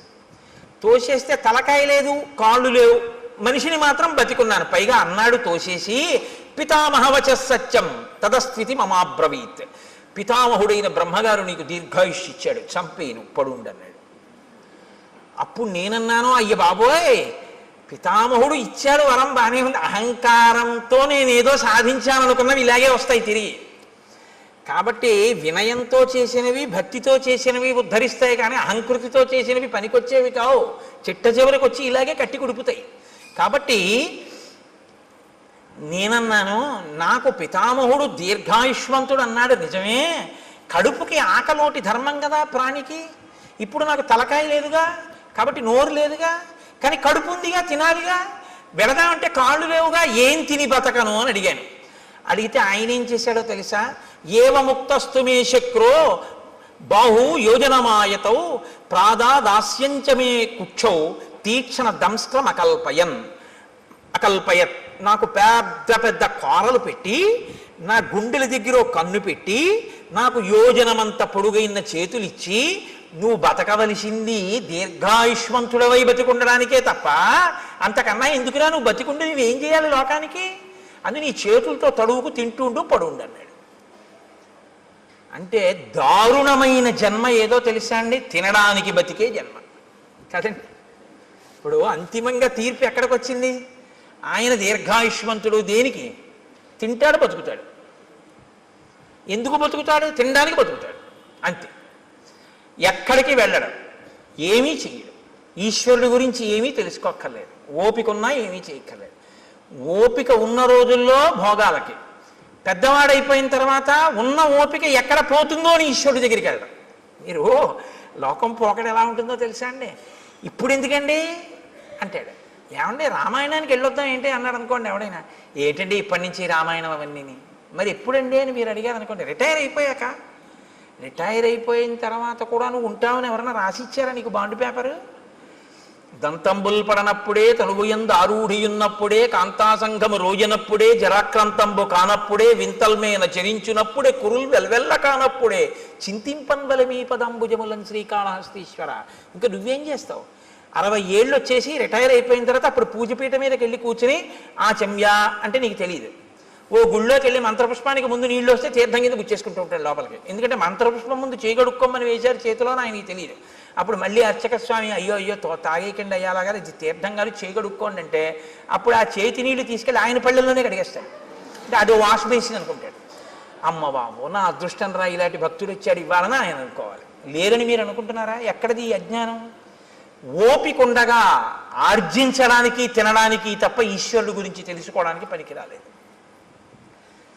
ఒక్కొక్కడి జీవితం అసలు అలాగే తెల్లారి. అసలు ఎప్పుడు దేనికి అంటే తిన్నాం, తింటుంటాడు అది తింటుందో రోజున. చెప్పానుగా, అన్నం అంటే తినున్నది, మన చేత తినబడున్నది, మనని తినున్నది, 2 అర్థాలు. కాబట్టి అది తినేస్తుందో రోజు, అయిపోయింది అంతే. కాబట్టి నీకు దీర్ఘాయుష్యే కదరా కావాలి. దానికి ఓ నోరు చాలు, ఆహారాన్ని చూసుకోవడానికి ఓ కన్ను చాలు, వెతుక్కు లాక్కోవడానికి ఓ 2 చేతులు చాలు. నువ్వు ఎక్కడికి వెళ్ళాలి? ఓ గుడికి వెళ్ళాలా, గోపురానికి వెళ్ళాలా? ఉంటే భయపెడతావు ఎక్కడికన్నా వెడితే. అని ఎందుకు నాన్న అలా పడుండు, దీర్ఘాయుష్మంతుడు అయి ఉండు. ఇప్పుడు తెలిసింది బాధ ఏమిటో. ఎందుకు చేశానా తపస్సు, ఎందుకు వెళ్ళానా ఇంద్రుడి మీదకి, ఎందుకు కనపడ్డానా ఋషికలాగా అని ఏడుస్తూ ఇన్ని వేల సంవత్సరాల నుంచి ఇక్కడ పడున్నా. అలా వస్తే తడువుకోను తిన్నాం. ఎప్పుడు నరికేస్తాడా ఈ చేతులను చూస్తూ కూర్చున్నాను రామా. ఇప్పుడు నువ్వు ఈ చేతులు నరికి ఒళ్ళు కాల్చేయి. ఎంత తొందరపడిపోయాడో తెలుసా అండి? సూర్యాస్తమయం అయిపోతోంది, అలిసిపోయిన రథాలతో వెళ్ళిపోతున్నాడు సూర్యుడు. సూర్యాస్తమయం అయితే కాల్చవు నువ్వు, ధర్మం. రామచంద్రమూర్తి చెయ్యడు అంచేసి సూర్యాస్తమయం అయితే. కాబట్టి అవ్వకుండా తొందరగా నన్ను ఒక గొయ్యి తీయించి అందులో పడేసి భూమి మీద పడుకోబెట్టి అంటించడానికి ఏం కుదరదు, అంత పెద్ద రాక్షసాకారం అది. ఇప్పుడు గోతిలో పారేసి దాని నిండా కట్టెలు పారేసి అగ్నిహోత్రం వెలిగించేస్తే నేనేం తొందరగా కాలుతాను అనుకుంటున్నావా? కదలిక లేదు కదండి, ఫ్యాట్ ఎలా డైల్యూట్ అవుతుంది? కాబట్టి ఒళ్ళంతా నీతి ముద్దలా కొవ్వు పట్టేసింది. ఇప్పుడు కొవ్వు పట్టాన కాలదు, అది అలా కాలుతూనే ఉంటుంది. అందుకే కొవ్వొత్తి తొందరగా కాలిపోతున్నాయండి. దీపారాధనలో ఒత్తి కాలిపోయినట్టు కాలదు, అలా కొవ్వు కరుగుతూ దీపం అలా కిందకు వస్తూ ఉంటుంది. ఆ కొవ్వంతా కాలాలి.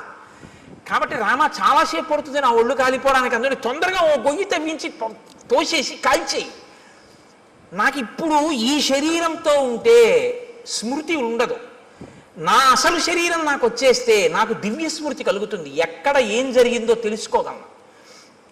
అప్పుడు నీ భార్యను ఎవరపహరించారో నేను చెప్తాను, నీకు నేను ఆ సాయం చేస్తాను. ఇత పూర్వం ఎప్పుడైనా అన్నాడండి ఇలాంటి మాటలు? ఎవడన్నా మంచిగా ఉంటే వాడిని బాధ పెట్టాడు. ఇప్పుడు అవతల వాడి బాధలో ఆ శరీరం వస్తే వెంటనే నీకో మాట సాయం చేస్తానంటున్నాడు. ఈ మార్పు కోసం శాపానుగ్రహం ఇస్తాడు. మీరు బాగా పట్టుకుంటే ఋషులు ఏదో తపస్సు ఉంది కదా అని శాపవాక్కు విడిచిపెట్టరు, వాళ్ళ తపస్సు పోతుంది. పోన్లేరా ఒకరిని మార్చాను, ఇప్పుడు ఆయన పనికొచ్చాడు, అందుకని ఇప్పుడు ఏమయ్యాడు? కబంధ మహాత్మనః. ఈ కబంధుడు మహాత్ముడు అన్నారు వాల్మీకి మహర్షి. ఎందుకంటే మార్పు ఎక్కడొచ్చిందో వాడు చాలా గొప్పవాడు. ఈ మార్పు రాకపోతే వాడు లోకకంటకుడై కూర్చుంటాడు. కాబట్టి రామ, నువ్వు చేచ్యతే సమరే బాహు తదా స్వర్గం గమిష్యసి. ఇంద్రుడు కూడా ఏమన్నాడంటే, నీ 2 బాహువులు రాముడు ఎప్పుడు తిరిగేస్తే అప్పుడు మళ్ళీ స్వర్గానికి వెళ్దుగానే అలా పడుండి అన్నాడు. అందుకని తొందరగా నాకు అంత్యేష్టి సంస్కారం చేసేసి. సరే, లక్ష్మణుణ్ణి పిలిచాడు, గుణపం ఇచ్చాడు, గొయ్యి తవ్వించాడు, శరీరాన్ని తోసేశాడు. ఏనుగులు విరిచినటువంటి కొమ్మలు ఎండిపోతే ఏర్పడిన ఎండుకర్రలు. మహర్షి, అమ్మో వాల్మీకి రామాయణం అండి, ఎంత జాగ్రత్తగా రచన చేస్తారో తెలుసా? అంత పెద్ద శరీరాన్ని అంత పెద్ద గోతిలో వేస్తే అంత పెద్ద శరీరం కాల్చడానికి ఎన్ని కట్టెలు కావాలి, ఎక్కడి నుంచి ఏరి పట్టుకొచ్చారు సూర్యాస్తమయం లోపల అని మీరు నేను అంటామేమో. అక్కర్లేని ఇలాంటివి తీయడం మనంత గొప్పవాళ్ళు ఉండరు. కాబట్టి ఏనుగుల గుంపులు తిరుగుతాయి అక్కడ. వాటి పని ఏమిటంటే వాటికి తొండం ఖాళీగా ఉండదు, కొమ్మలు విరిచేస్తుంటాయి. ఆ విరిచేసినటువంటి కొమ్మలు కింద పడిపోయి ఎండిపోయాయి. కాబట్టి ఇప్పుడు ఆ పెద్ద పెద్ద కొమ్మలన్నీ తీసుకొచ్చి రామచంద్రమూర్తి ఆ గోతులో పడేశారు, లక్ష్మణమూర్తి ఆ గోతులో పారేశారు. పారేసి ఇప్పుడు కబంధుణ్ణి కాల్చేస్తున్నారు. ఈ కబంధుడి దగ్గరే ఈ కబంధుడు కాలిపోతే సీతమ్మ తల్లిని పట్టుకోవడానికి, సీతమ్మ తల్లిని అన్వేషించడానికి పెద్ద శుభవార్త దొరుకుతుంది. హనుమ ప్రవేశించడానికి ఇంకా కథకి రంగం సిద్ధం అవుతోంది. ఇక్కడి నుంచి కిష్కింధకాండకి పునాది పడుతోంది. ఇక్కడి నుంచి హనుమత్ ప్రవేశం ప్రారంభం అవుతోందనమాట. కాబట్టి ఇప్పుడు నాయన నువ్వు నా శరీరాన్ని అంటించేయి. ఇప్పుడు ఆ ఏనుగులు విరిచేసినటువంటి ఎండిపోయిన కొమ్మలు తెచ్చి గోతిలో పడేసి అంటించేశారు ఆ శరీరాన్ని. అంటించేస్తే మెల్లమెల్లగా కాలింది అన్నారు. కొవ్వు పట్టి ఉంది కదండి. అప్పుడు కూడా హ్యూమన్ అనాటమీ బాగా తెలుసు అనమాట. అంటే కదలకుండా ఎక్కువ తినేస్తే కొవ్వు పట్టేస్తుంది. వాడు దీర్ఘాయుష్మంతుడు కాబట్టి హార్ట్ బ్లాక్ లేదు వాడికి. కాబట్టి ఆయనలోంచి ఇప్పుడు ఒక దివ్యమైనటువంటి స్వరూపం ఒకటి బయటికి వచ్చింది. తతశ్చితాయా వేగేన భాస్వరో విమలాంబర ఉత్పపాతాశు సంహృష్ట సర్వ ప్రత్యంగభూషణ విమానే భాస్వరే తిష్టన్ హంసయుక్తే యశస్కరే ప్రభయాచ మహాతేజ దిశో దశ విరాజయన్.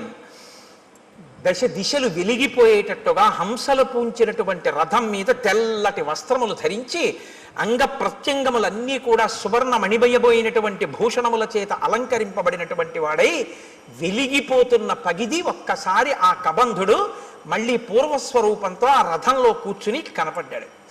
కనపడి ఒక్క క్షణం ఇలా కళ్ళు మూసుకుని ఆలోచించాడు. ఆలోచించి అన్నాడు, రామ, నేను ఆలోచించగా మీకు కలిగినటువంటి కష్టానికి ఒక విషయం అర్థమవుతోంది. దశాభాగగతో హీనః తం హి రామః సలక్ష్మణః యత్కృతే వ్యసనం ప్రాప్తం త్వయా దార ప్రదర్శనం. మీరు దుర్దశ యొక్క ఫలితాన్ని అనుభవిస్తున్నారు. అందుకే భార్య దూరం అయిపోయింది. మీ ఇద్దరికి జాడ తెలియట్లేదు. ఎంత నడుస్తున్నారో కూడా తెలియనంత దూరం నడిచి కష్టపడి వెతుకుతున్నారు.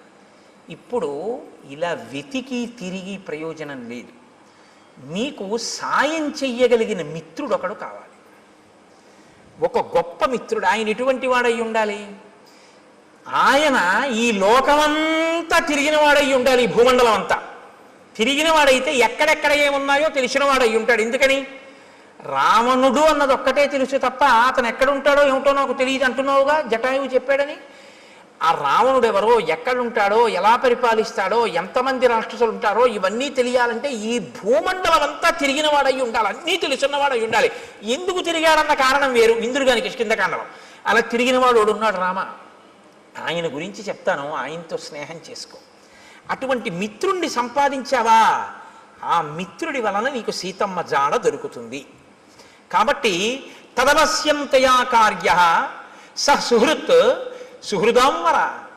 ఓ మంచి హృదయం ఉన్నటువంటి రామ, నీకొక మంచి స్నేహితుడు కావాలి. అకృత్వాహినతే సిద్ధిం అహం పశ్యామి చింతయన్. నాకు ఆలోచిస్తే అది అనిపిస్తోంది. శ్రూయతాం రామ వక్ష్యామి సుగ్రీవో రామ వానర భ్రాతా నిరస్త క్రుద్ధేన వాలినా శక్రసూనునా ఋష్యమూకే గిరివరే పంపా పర్యంత శోభితే నివసత్యాత్మవాన్ వీర చతుర్భిః సహవానరై వానరేంద్రో మహావీర్య తేజోవాన్ అమిత ప్రభ సత్యసంధో వినీతశ్చ ధృతిమాన్ మతిమాన్ మహాన్ దక్ష ప్రగల్భో ద్యుతిమాన్ మహాబల పరాక్రమ భ్రాత్రా నివాసితో రామ రాజ్యహేతోర్మహాబల స వృక్షరజస పుత్ర పంపామటతి శంకిత భాస్కరస్యౌరస పుత్రో వాలినా కృతకిల్బిష. సూర్య భగవానుడి యొక్క ఔరసపుత్రుడైనటువంటి సుగ్రీవుడనబడేటటువంటి ఒక వానర రాజు ఋష్యమూక పర్వత శిఖరముల మీద ఉన్నాడు. కారణాంతరముల చేత తన అన్నగారైనటువంటి వాలి చేత రాజ్యంలోంచి బయటికి వెళ్ళగొట్టబడ్డాడు. వెళ్ళగొట్టబడి నలుగురు వానరులు తన చుట్టూ సేవిస్తూ ఉండగా, అందులోనే ఉన్నారు హనుమ, నలుగురు వానరులు సేవిస్తుండగా సుగ్రీవుడు ఋష్యమూక పర్వతం మీద ఉన్నాడు. అపారమైన బలవంతుడు, ఈ భూమండలంలో ఎక్కడ ఏమున్నాయో అన్నీ తెలుసున్నవాడు. అతనితో నువ్వు అగ్నిసాక్షిగా స్నేహం చేసుకుంటే అతను దశ దిశలకి వానరములను పంపించి సీతమ్మ యొక్క జాడ కనిపెడతాడు. నువ్విలా తిరిగి తెలుసుకోక్కర్లేదు రామ. కాబట్టి ఇప్పుడు నీకు మిత్ర సహాయం అవసరమయ్యింది. అతను మహాబలపరాక్రమములు కలిగినటువంటి వాడు, గొప్ప వీర్యవంతుడు, వానరేంద్రుడు, తేజస్సున్నవాడు, సత్యసంధుడు, నీతి కలిగినటువంటి వాడు, పట్టుదల ఉన్నటువంటి వాడు, మంచి మతి కలిగినటువంటి వాడు, దక్షత కలిగినటువంటి వాడు, కాంతి కలిగినటువంటి వాడు. అటువంటి వాడితో నువ్వు స్నేహం చేసుకుంటే ఆయన నీ కార్యంలో సాయం చేస్తాడు. కాబట్టి ఆ వృక్షరజస్సు యొక్క కుమారుడైనటువంటి సుగ్రీవుడితో నువ్వు వెంటనే స్నేహం చేసుకోవడానికి ఋష్యమూక పర్వతానికి బయలుదేరు. ఆ ఋష్యమూక పర్వతం ఎక్కడుంది అంటావేమో, నీకు దారి చెప్తాను చూడు. రామాయణం ఎంత ఆప్యాయంగా ఉంటుందో తెలుసా అండి. హైదరాబాదు ఎప్పుడు ఆయన వెళ్ళలేదు. ఆయన కొడుకుని మొదటిసారి పంపిస్తున్నాడు ఉద్యోగానికి. హైదరాబాదు వెడుతున్నటువంటి కొడుకుని కంగారుగా తీసుకొచ్చి రైలు ఎక్కించడంలో ఆయనకి కట్టిన మినపరొట్టె తేవడం మర్చిపోయాడు తండ్రి. ఎప్పుడూ హైదరాబాదు వెళ్ళే అలవాటు ఉన్నటువంటి మేనమామ గారు వచ్చాడు స్టేషన్కి. ఇప్పుడు తండ్రి అంటాడు, రే నాన్న రొట్టె తేవడం మర్చిపోయాను, ఎలా తింటావు, ఎలాగా, ఎప్పటికెడుతుందో, ఎప్పటికి దిగుతావో, అది అక్కడ ఏముంటుందో ఏముండదో, నాన్న నా ప్రాణాలు నీ మీదే ఉంటాయి ఇస్మా, వెళ్ళాక ఉత్తరం రాయి అంటాడు. మేనమామ గారు అంటాడు, రే నీకేం భయం లేదు, ఇప్పుడు ట్రైన్ బయలుదేరుతుందా, బయలుదేరగానే మొదటి స్టేషను అనపర్తి, రెండో స్టేషను ద్వారపూడి, మూడో స్టేషను రాజమండ్రి వెళ్ళేటప్పటికి 8 అవుతుంది. 8 గంటలకి నువ్వు రాజమండ్రి రైల్వే స్టేషన్లో కిందకి దిగితే అక్కడ 10 నిమిషాలు ఆగుతుంది. దిగి నువ్వు చూస్తే అక్కడే మంచి అరటిపళ్ళు, చాలా చక్కటి రొట్టెలు అన్నీ అమ్ముతూ ఉంటారు.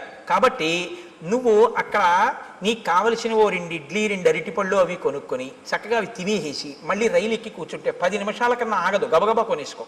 రైల్లో కూర్చుని తినేసి మంచినీళ్ళు తాగేసి వాటర్ బాటిల్ మర్చిపోకు, ఎక్కిళ్ళు వస్తాయి. వాటర్ బాటిల్ కొనుక్కుంటే ఎక్కి పడుకున్నావు అంటే హాయిగా తెల్లవారేటప్పటికి 6 హైదరాబాద్ వెళ్ళిపోతాం అంటారు. తెలుసున్నవాడు చెప్పేటప్పుడు రాజమండ్రి వస్తుంది, ద్వారపూడి వస్తుందని చెప్పడు. ఎక్కడ ఏం తినాలో, ఏం తాగాలో, ఎలా పడుకోవాలో, ఎలా వెళ్ళాలో ఎందుకు చెప్తాడంటే ఆత్మీయత అందులో కలిసిపోయి ఉంది. కలిసిపోయి ఉండడంలో అలా చెప్తాడు.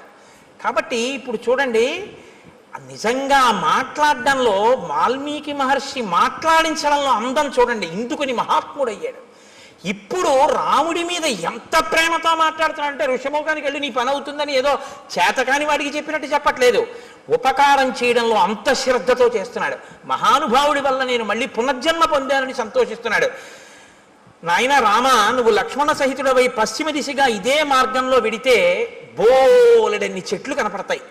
నేరేడు, మోరటి, పనస, జువ్వి, మర్రి, తుమ్మిక, రావి, కొండగోగు, మామిడి, చండ్ర, పొన్న, ఎర్రగోరుంట, కానుగ, నల్లవి, అశోక వృక్షాలు, కడిమి చెట్లు, గన్నేరు చెట్లు, నల్లజీడి చెట్లు, అశోక వృక్షాలు, ఎర్రచందన చెట్లు, దేవదారు వృక్షాలు అన్నీ కనపడతాయి. ఎందుకు ఇవన్నీ? ఆప్యాయత కలిగిన మేనమామ చెప్పినట్టు చెప్పడం. వీటికి మంచి మంచి పళ్ళు ఉంటాయి. లక్ష్మణుడు ఎక్కి కోసి నీకు తెచ్చి పెట్టచ్చు, లేదా కొమ్మలు ఉంచినా కూడా అందుతాయి. అంటే కింద కొమ్మలకు కూడా అన్ని పళ్ళుంటే ఆ పళ్ళు ఎవరు కొయ్యరు. ఎంత వివరంగా మాట్లాడతాడో చూడండి. అక్కడే ఉంటుంది క్యాంటీన్. ఒకవేళ క్యాంటీన్ ఏ కారణం చేతనైనా మూసేసి ఉంటే నువ్వు కంగారు పడకవు, ఇటువైపు కట్టేస్తారు. కానీ అదే టైంలో టిఫిన్ ఎక్కువ తినేవాళ్ళు అవతల ప్లాట్ఫామ్ మీదకి వస్తారు, ఇటు చెక్కలతో క్లోజ్ చేసి అటువైపు అమ్ముతుంటాడు, అటువైపు వెళ్ళు అని చెప్తాడు. చూసారా మా మేనమామ అలా చెప్తాడు చెప్పేటప్పుడు. మీరు ఆ శ్లోకాలలో అవతలాడి ఆప్యాయత చూడాలి ఆ చెప్పడంలో. ఎంత గొప్ప రచనండి మహర్షిది. కాబట్టి లక్ష్మణుడు కొమ్మలు ఉంచి పళ్ళు కొయ్యొచ్చు, తేనె పట్ల నుంచి తేనె కారుతూ ఉంటుంది. రామ అవి మీరు తినచ్చు. అది దాటి మీరు వెడితే అక్కడ మీకు ఒక చిక్కటి వనం కనపడుతుంది. అంటే చిక్కటి వనం, చక్కటి వనం, బాగా చెట్లు దగ్గరగా ఉంటాయి. అవన్నీ పూలతో పళ్ళతో నిండిపోయి ఉంటాయి. సర్వకామ ఫలాహ వృక్షాః పాదపాస్తు మధుశ్రమాః సర్వే చ ఋతవస్తత్ర వనే చైత్రరథే యథ. చైత్రరథం అంటే ఎప్పుడు అన్ని ఋతువులు ఉంటేదాన్ని చైత్రరథం అంటారు. అన్ని ఋతువులు ఉన్నట్టే అక్కడ ఎప్పుడు పళ్ళతో, తేనె పట్లతో, పువ్వులతో ఆ చెట్లన్నీ శోభాయమానంగా ఉంటాయి. అక్కడ చక్కగా మీరు తేనె తాగచ్చు, పళ్ళు తినచ్చు. అది దాటి వెళ్ళిన తరువాత మీరు పంపా సరోవర తీరానికి వెడతారు. రామ పంపా సరోవర తీరంలో ఒడ్డున ఎక్కడా కూడా అసలు గులకరాళ్ళు ఉండవు. సాధారణంగా నది ఒడ్డున అన్ని చోట్ల గులకరాళ్ళు ఉంటాయి. గులకరాళ్ళు ఉంటే ఏమిటి అని మీరు అడగచ్చు. రాముడు పాదుకలు లేకుండా నడుస్తున్నాడు, గులకరాళ్ళు ఉంటే గుచ్చుకుంటాయి కాళ్ళు. కాబట్టి రామ పంపానది తీరంలో గులకరాళ్ళు ఉండవు. అంటే ఆయన కాళ్ళకి గుచ్చుకునేవి లేవు. ఎంత ప్రేమో చూడండి నా చెప్పడంలో. పంపానది తీరంలో గులకరాళ్ళు ఉండవు. ఆ నీళ్లు చల్లగా ఆ అందులో పుట్టినటువంటి పద్మముల యొక్క కింజిల్కముల నుండి రాలినటువంటి పుప్పుడితో సుగంధభరితములై తీయగా చల్లగా ఉంటాయి.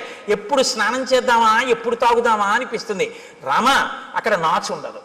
కాబట్టి నువ్వు జాగ్రత్తగా పంచె పైకి తీసి కాలు జారుతుందేమో అని చూసుకుని వెయ్యక్కర్లేదు. ఆ కింద ఉన్నటువంటి ఇసుక నీకు కనపడుతుంది. ఆ నీరు వెండి పళ్ళెంలా ఉంటుంది, అంత స్వచ్ఛంగా ఉంటుంది. మహానందిలో ఉంటుంది సరోవరం, అలా ఉంటాయి నీళ్లు. రామ నీకు ఇంకొక విషయం చెప్తున్నాను. అక్కడ అనేకమైన పక్షులు ఆ ఒడ్డును తిరుగుతుంటాయి. వాటికి ఏం భయం ఉండదు. అవి చాలా స్వేచ్ఛగా తిరుగుతుంటాయి. అవి ఎంత రుచిగా ఉంటాయో తెలుసా రామ? ఘృతపిండోపమాన్ స్థూలాంతాన్ ద్విజాన్ భక్షయిష్యథ రోహితాన్ వక్రతుండాశ్చ నడమీనాంశ్చ రాఘవ. రామ పెద్ద పెద్ద చేపలు, ముళ్ళున్నవి, రెక్కలున్నవి ఆ నదిలో తిరుగుతుంటాయి పంపా సరోవరంలో.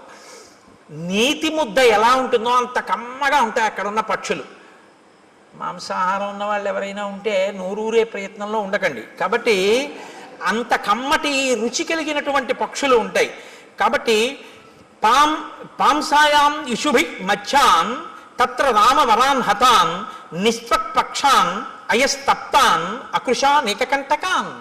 ఎంత వివరంగా చెప్తాడంటే ఆ నదిలో కొన్ని పక్షులు ఆ నదిలో తిరుగుతుంటాయి. గండు మీనులు, సొర్ర మీనులు, రొయ్యలు, చేపలు అన్నీ ఆడుకుంటూ ఉంటాయి. లక్ష్మణుడు బాణంతో గుచ్చి వాటిని పైకి తీస్తాడు. తీసి అగ్నిహోత్రం మీద ఆ బాణంతో ఇలా తిప్పితే ఎర్రగా కాల్తాయి. నువ్వు అక్కడ ఒడ్డున కూర్చోరామా, కూర్చుంటే ఒక్కొక్క చేపని కాల్చి పట్టుకొస్తాడు. ఆ పక్షిని కొట్టి కాల్చి పచనం చేసి ఆ నీతి ముద్దలా ఉన్న పక్షి మాంసం తీసుకొచ్చి పెడతాడు. చక్కగా నువ్వు ఆ ఒడ్డున కూర్చొని కమ్మగా తిన్న తర్వాత దాహం వేస్తుంది. ఎందుకంటే నీతి ముద్దలా కదా ఉంటాయి. దాహం వేస్తే లక్ష్మణుడు ఏం చేస్తాడో తెలుసా? భృశం తే ఖానుతో మచ్చాన్ పంపాయాహ పుష్ప సంచయే పద్మగంధి శివం వారి సుఖశీత మనామయం ఉధృత్య సతతాక్లిష్టం రౌప్య స్ఫాటిక సన్నిభం అసౌ పుష్కరవర్ణేన లక్ష్మణ పాయిష్యతి. తామరాకులు ఉంటాయి రామ, ఆ తామరాకులు దొప్పగా చేసి పంపా సరోవరంలోకి ఎడతాడు లక్ష్మణుడు. ఆ నీళ్ళు ఎలా ఉంటాయో తెలుసా? వెండి రేకు బోర్లించినట్టు ఉంటాయి, తెల్లగా అడుగునున్నటువంటి ఇసుక కనపడుతుంటుంది. దాంట్లో బోలెడన్ని పద్మాలు ఉంటాయి. పద్మాలకి కింజిల్కాలు ఉంటాయి. వాటిలోంచి ఆ పుప్పుడంతా నీటి మీద పడుతుంది. అందుకని మంచి ఏదో అన్ని రకాల పదార్థాలతోటి శివాభిషేకం చేస్తే వచ్చిన తీర్థం అన్ని రుచులు కలిసి మంచి సుగంధ ద్రవ్యాలతో సువాసనతో ఎలా ఉంటుందో అలా ఉంటాయి ఆ నీళ్లు. ఆ నీళ్లు తామరాకు దొప్పతో తెచ్చి నీకు ఇస్తాడు. నువ్వు చక్కగా ఏం చేస్తావు అంటే తామరాకు దొప్పతో చల్లటి నీళ్లు తాగు. సాయంకాలం వేళలో నువ్వు ఆ పంపా సరోవర ప్రాంతంలో తిరుగుతుంటే జింకలు, లేళ్ళు తిరుగుతుంటాయి. చెట్లన్నీ పువ్వులు ఇట్టుకున్నాయా అన్నట్టుగా పువ్వులతో శోభిస్తుంటాయి. నీకు సీతమ్మ కనపడలేదు అన్న బెంగ నీకు తీరుతుంది. రామ అక్కడ పుష్పమాలలు కొన్ని పడి ఉంటాయి. ఆ పుష్పమాలలు ఎన్ని సంవత్సరములైన వాడవు. ఎందుకో తెలుసా? నతాని కశ్చిన్ మాల్యాని తత్రారోపయితా నరః నచ వై మ్లానతాంయాంతి నచ సీర్యంతి రాఘవ. మతంగ మహర్షి యొక్క శిష్యులు గురువుగారికి సేవ చేయడం కోసమని అక్కడికి వచ్చి దర్భలవి సేకరిస్తున్నప్పుడు వాళ్ళ శరీరానికి కలిగినటువంటి శ్రమ వలన పుట్టినటువంటి స్వేద బిందువులు నేల మీద పడి పువ్వులై దండలయ్యాయి. అవి ఆ దండలు ఎవరు తీసి ధరించారు.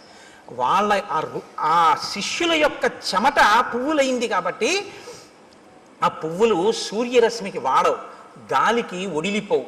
అవి ఎన్ని సంవత్సరములైనా అలాగే ఉంటుంటాయి. ఆ మాలలు ఎవరు ధరించరు. నువ్వు అక్కడ మతంగ మహర్షి యొక్క ఆశ్రమం కనపడుతుంది. చాలా లోపలికి వెళ్ళడం చాలా కష్టం. గొన్నేనుగులు దాని చుట్టూ తిరుగుతూ ఉంటాయి. రామ అక్కడే శబరి ఉంది ఇప్పుడు ఆ ఆశ్రమంలో. తేషాం గతానాం ఆద్యాపి దృశ్యతే పరిచారిణి శ్రమణీ శబరీనామ కాకుత్స చిరంజీవిని త్వాంతు ధర్మే స్థితా నిత్యం సర్వభూత నమస్కృతం దృష్ట్వా దేవోపమం రామ స్వర్గలోకం గమిష్యతి. నువ్వొక్కసారి ఆ ఆశ్రమంలోకి వెళ్ళి శబరిని చూస్తే శబరి నిన్ను చూసిన తరువాత స్వర్గలోకానికి వెళ్ళిపోతుంది. నీకోసమే ఎదురు చూస్తోంది. రామ అక్కడ నుంచి కొంచెం ముందుకు వెడితే ఎప్పుడు ఏనుగులు తిరుగుతూ ఉంటాయి. ఆ ఏనుగులు తిరుగుతున్నటువంటి ప్రాంతానికి లోపలే మతంగ మహర్షి చేత నిర్మింపబడిన మతంగవనము అని ప్రసిద్ధికెక్కినటువంటి ఆశ్రమం ఉంది. అక్కడే పంపా సరోవరానికి తూర్పున ఋష్యమూకము అనేటటువంటి ఒక పెద్ద పర్వతం ఉంది. ఆ పర్వతం యొక్క గొప్పతనం ఏమిటో తెలుసా రామ? ఋష్యమూకశ్చ పంపాయా పురస్తాత్ పుష్పిత ద్రుమః సుదుఃఖారోహణో నామ శిశునాగాభిరక్షిత ఉదారో బ్రహ్మణా చైవ పూర్వకాలే వినిర్మిత శయాన పురుషో రామ తస్య శైలస్య మూర్ధని యత్ స్వప్నే లభతే విత్తం తత్ ప్రబుద్ధోది గచ్చతి నత్వేనం విషమాచారః పాపకర్మాధిరోహతి యస్తు తం విషమాచారః పాపకర్మాధిరోహతి తత్రైవ ప్రహరంత్యేనం సుప్తమాదాయ రాక్షసాః తత్రాపి శిశునాగానాం ఆక్రంధ శ్రూయతే మహాన్ క్రీడతాం రామ పంపాయాం మతంగారణ్యవాసినాం. ఆ ఋష్యమూక పర్వత శిఖరములున్నాయే, ఆ శిఖరము పైకి ఎక్కడం చాలా చాలా కష్టం రామ. అందుకే ఆ శిఖరానికి పేరు ఏమని పిలుస్తారో తెలుసా? దాన్ని సుదుఃఖారోహణ శిఖరము అని పిలుస్తారు. ఎక్కడం చాలా కష్టం కాబట్టి ఆ శిఖరం మీదకి ఎవరూ ఎక్కలేరు. దాని చుట్టూ ఎప్పుడు గొన్నేనుగులు తిరుగుతుంటాయి, శిశునాగములు. కాబట్టి ఆ గొన్నేనుగులు గుంపులు గుంపులుగా తిరుగుతుంటాయి. పంపా సరోవరంలో నీళ్లు తాడి ఆడుకుంటుంటాయి. ఎవరైనా శిఖరం పైకెక్కి రాత్రి నిద్రపోయినప్పుడు వాళ్ళ కల్లో ఏం కనపడుతుందో అది వాళ్ళకి దొరుకుతుంది తెల్లవారేటప్పటికి. పాపాచారం కలిగిన వాళ్ళు ఋష్యమూక పర్వతం మీదకి ఎక్కి ఉండలేరు. ఒకవేళ ఉన్నా వాళ్ళకి నిద్ర పట్టగానే రాక్షసులు వచ్చి చంపేస్తారు. కాబట్టి ఏమర్థం అవుతోంది? ఋష్యమూక పర్వతం మీదున్న సుగ్రీవుడు నలుగురు వానరులు పాపాచారము కలిగిన వారు కారు. వారు పాపాచారులు అని వాలి తరిమేశాడు తప్ప వాళ్ళు నిజమునకు పాపాచారులు కారు. అటువంటి వారైతే రామా నిన్ను వాళ్ళతో సంధి చేసుకోమని చెప్పడం, ఇది దాని అర్థం. కాబట్టి యత్ స్వప్నే లభతే విత్తం తత్వబుద్ధోధి గచ్చతి. రాత్రి కల్లో ఏం కనపడిందో అది తెల్లవారేటప్పటికీ ఆ కొండ మీద దొరుకుతుంది. కాబట్టి రామ ఆ పర్వత శిఖరం మీదకి వెడితే అక్కడ ఒక గొప్ప గుహ ఒకటి ఉంది.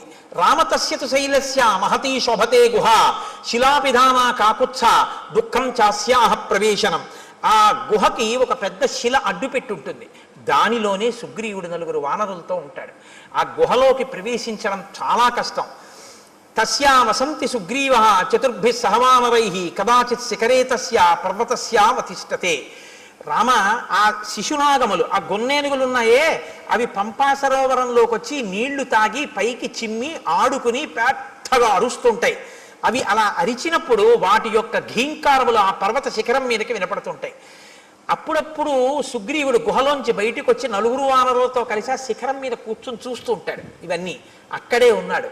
నిజంగా లైవ్ టెలికాస్ట్ ఇస్తారండి. మనం చదువుతుంటే అబ్బా మనం ఒక్కసారి ఆ ఋష్యమూక పర్వతం, ఆ పంపా నది, ఇంకా ఎన్ని చెప్పారో తెలుసా అండి. రామ గుంపులుగా అడవి పందులు వస్తాయి. అడవి పందులు పంపా సరోవరంలో నీళ్లు తాగి పర్వత గుహల్లో ఆడుకుంటూ వెళ్ళి పడుకుంటాయి. పడుకుని పెద్ద పెద్ద రంకెలు వేస్తాయి. ఆ రంకెలు ఎలా ఉంటాయో తెలుసా? ఆబోతు రంకెల్లా ఉంటాయి. అక్కడ గొన్నేనుగులు ఏమి ఆటలాడుతుంటాయో రామ, ఆ పర్వత శిఖరం చుట్టూ అవి తిరుగుతుంటాయి. వాటిని దాటి శిఖరం ఎక్కవలసి ఉంటుంది. ఇవన్నీ చెప్పి రామ తొందరగా బయలుదేరి సుగ్రీవుడితో స్నేహం చేసుకో. చాలా సంతోషం అన్నారు. మీరు ఆజ్ఞనిస్తే నేను బయలుదేరుతానన్నాడు. ఆయన వెళ్ళిపోయాడు. రామలక్ష్మణులు ఇద్దరూ బయలుదేరి శబరి ఉన్నటువంటి ఆ మతంగ మహర్షి యొక్క ఆశ్రమాన్ని చేరుకున్నారు. శబరి వెంటనే స్వాగతం చెప్పింది. స్వాగతం చెప్పి అంది, తౌచు దృష్ట్వా తదా సిద్ధ సముద్ధాయ కృతాంజలి రామస్య పాదౌ జగ్రాహ లక్ష్మణస్య చ ధీమతః పాద్యమాచమనీయం చ సర్వం ప్రాణాద్యధానిధి. ఆవిడ వెంటనే రామలక్ష్మణులు ఇద్దరి పాదములు పట్టుకుని అర్ఘ్యపాద్యములిచ్చి కూర్చోపెట్టి, నాయనా రామ, నీ దర్శనం కోసమే నేను ఎదురు చూస్తున్నాను అని. అంటే రాముడు ఆవిడ్ని ప్రశ్నించాడు. ఇదే నేను మీతో అన్నది. రాముడు ఎవరితో ఎక్కడ ఎలా మాట్లాడతాడో మీకు అలవాటైతే ఎక్కడ ఎలా మాట్లాడాలో మీకు వచ్చేస్తుంది కొన్నాళ్ళకి. తాపసితో మాట్లాడుతున్నాడు కాబట్టి ఆయన ఎలా మాట్లాడతాడో చూడండి. తమవాచ తతో రామ శ్రమణీం సంసితవ్రతాం కచ్చిత్తే నిర్జితాః విఘ్నాః కచ్చిత్తే వర్ధతే తపః కచ్చిత్తే నిహితక్రోధాహారస్య తపోధనే కచ్చిత్తే నియమాః ప్రాప్తాః కచ్చిత్తే మనసః సుఖం కచ్చిత్తే గురుశుశ్రూషా సఫలా చారుభాషిణి. ఓ శబరి, నీ తపస్సు విఘ్నం లేకుండా కొనసాగుతోందా? నువ్వు ఆహారమును స్వీకరించేటప్పుడు నియమాన్ని ఉల్లంఘించకుండా ఆహారాన్ని తీసుకోవడంలో ఏ ఇబ్బంది లేకుండా తీసుకుంటున్నావంటే రుచికి లొంగకుండా ఉండగలుగుతున్నావా? కచ్చిత్తే వర్ధతే తపః, తపస్సు రోజు రోజుకి పెంచుకోగలుగుతున్నావా? ప్రతిరోజు నియమాలు పాటిస్తున్నావా? నీ మనసు సుఖంగా ఉంటోందా? నీ గురు శుశ్రూష బాగా జరిగిందా? నాకు వాటి గురించి చెప్పు. ఎవరిని ఏమడగాలో అవి అడగాలి. అడిగితే ఆవిడ చాలా సంతోషించింది. అద్యప్రాప్తా తపస్సిద్ధి తవ సందర్శనాన్మయ అద్యమే సఫలం తప్తం గురువస్య సుపూజితాః అద్యమే సఫలం జన్మ స్వర్గశ్చైవ భవిష్యతి త్వయిదేవ వరే రామ పూజితే పురుషర్షభ చక్షుషా తవ సౌమ్యేన పూతాస్మి రఘునందన గమిష్యాం అక్షయాన్ లోకాన్ తత్ప్రసాదాదరిందమా. నాయన, ఎప్పటి నుంచో నీ దర్శనం కోసమే ఎదురు చూస్తున్నాను. నా తపస్సు ఇంతకాలం నిర్విఘ్నంగా సాగింది అని గుర్తేమిటో తెలుసా? నా తపస్సు సిద్ధి పొందింది అనడానికి తార్కాణమే నీ దర్శనం. నీ దర్శనం కోసమే చూస్తున్నాను. నీ దర్శనం కోసమే ఇంతకాలం నుంచి ఎదురు చూస్తూ ఉన్న నాకు ఈ కన్నులతో నిన్ను చూసే భాగ్యం కలిగింది కాబట్టి, నేను ఉన్న ప్రయోజనం పూర్తయిపోయింది కాబట్టి నువ్వు అనుమతించిన తర్వాత ఇంకా నేను ఊర్ధ్వలోకాలకి వెళ్ళిపోతాను. మయాతు వివిధం వన్యం సంచితం పురుషర్షభ తవార్థే పురుషవ్యాఘ్ర పంపాయా స్థిర సంభవం. పంపానదీ తీరమునందు ఉన్నటువంటి అనేకమైన కందమూలములను ఫలములను నువ్వు ఎప్పుడొస్తావో నీకు పెడదామని నేను తీసుకొచ్చి దాచి ఉంచాను. అంటే మీరు ఈ మాటలో ఒక విషయం గుర్తుపెట్టుకోవాలి. శ్రద్ధ అని ఒకటి ఉంటుంది. శ్రద్ధ అంటే ఏమిటో తెలుసా అండి? ఎప్పుడో అప్పుడు రాముడు వస్తాడని తీసుకొచ్చి 2 దానిమ్మ పళ్ళు వచ్చి చూద్దాం, ఇవాళ కూడా ఇన్నాళ్ళు రాలేదు, ఇవాళ వచ్చేసాడు ఏంటలే పోన్లే, దానిమ్మ పళ్ళు 2-3 రోజులు ఉంటాయి కాబట్టి 2-3 రోజులు రాకపోతే అప్పుడు మళ్ళీ తీసుకొద్దామని పెట్టి కూర్చోవడం కాదు. ద్రాక్ష పళ్ళ గుత్తి నైవేద్యం పెట్టడానికి ద్రాక్ష పళ్ళ గుత్తి నుంచి ద్రాక్ష పళ్ళు విడతీసి కడిగి నైవేద్యం పెట్టడానికి చాలా తేడా ఉందిగా. ఉందా లేదా? మీకు గుత్తిస్తే తింటారా? విడదీసి కడిగి పట్టరా అంటారా? అనరా? ఈశ్వరుడు తినాలంటే గుత్తిలా నైవేద్యం పెడుతున్నావు. నీకు తినాలని కోరుకుంటే పూజలో అంతర్భాగం చక్కగా పళ్ళన్నీ విడదీసి నీళ్లతో కడిగి పళ్ళెంలో చక్కగా అందులో మెత్తబడిపోయిన పళ్ళు తీసేసి మిగిలిన పళ్ళు వెండి పళ్ళెంలో నీ వెండి పళ్ళెం కూడా కాదుగా, ఇచ్చారుగా పెద్ద పళ్ళెం చక్కగా నైవేద్యం పెట్టమని, అందులో చక్కగా విశాలంగా పెట్టి రామ చక్కగా మెల్లగా అమ్మ నా తల్లి సీతమ్మ లక్ష్మణయ్య ఒక్కొక్క పండు తీసుకుని హాయిగా తినండి అని ఆ పళ్ళెం అక్కడ పెట్టి ప్రశాంతంగా నివేదన చెయ్యి. నువ్వు కడిగినందుకు పొంగిపోతాడు ఆయన, అది పూజ. ఓరి ఓరి ఓరి వీడు నేను తినాలని పళ్ళు కడుగుతున్నాడు సీత చూసావా అంటాడు. గుత్తి అక్కడ ఇట్టి నైవేద్యం పెట్టాడు. ఏమండి చూసారా? అందులో చప్పబడిపోయినవి మెత్తపడిపోయినవి కుళ్ళిపోయినవి అన్నీ పెట్టేస్తున్నాడు. ఎదురుగుండా కనపడు గింజలు నేను విప్పి పెడుదును, కానీ తల్లి సీతమ్మ చూస్తోంది. అన్ని ద్రాక్ష పళ్ళు నువ్వే కడిగేసి అరటిపండు తొక్కలు నువ్వే తీసేసి అన్నీ పెట్టేస్తే మా ఆయనకి నేను పెట్టుకోవద్దయ్యా ప్రేమతో, అవి నాకి నేను విప్పి పెట్టుకుంటాను ఎంత బాగున్నాయో అంటోంది.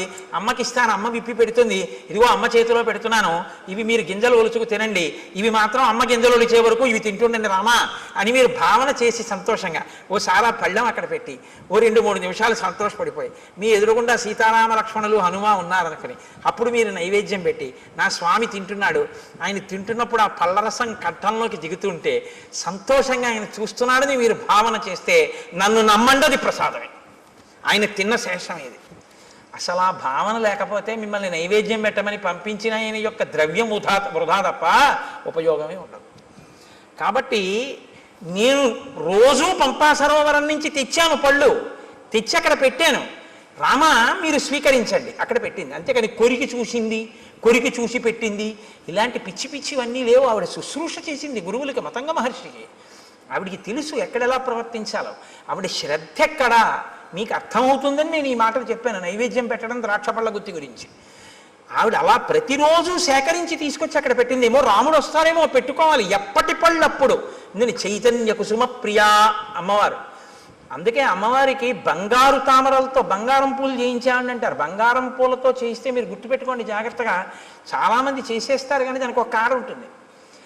రెండో రోజు ఎవరో ఏం చేస్తాడు, ఇలా తీస్తాడు ఆ పూలు, అది గీసుకుని అమ్మవారి పాదానికి ఎర్రగా ఉన్న నా తల్లి పాదం మీద గీత పడి చిన్ని నెత్తుటి చుక్క పైకి చిందిందనుకోండి, మీరు 1,000,000 జన్మలు ఎత్తినా మీ పాపం పోదు.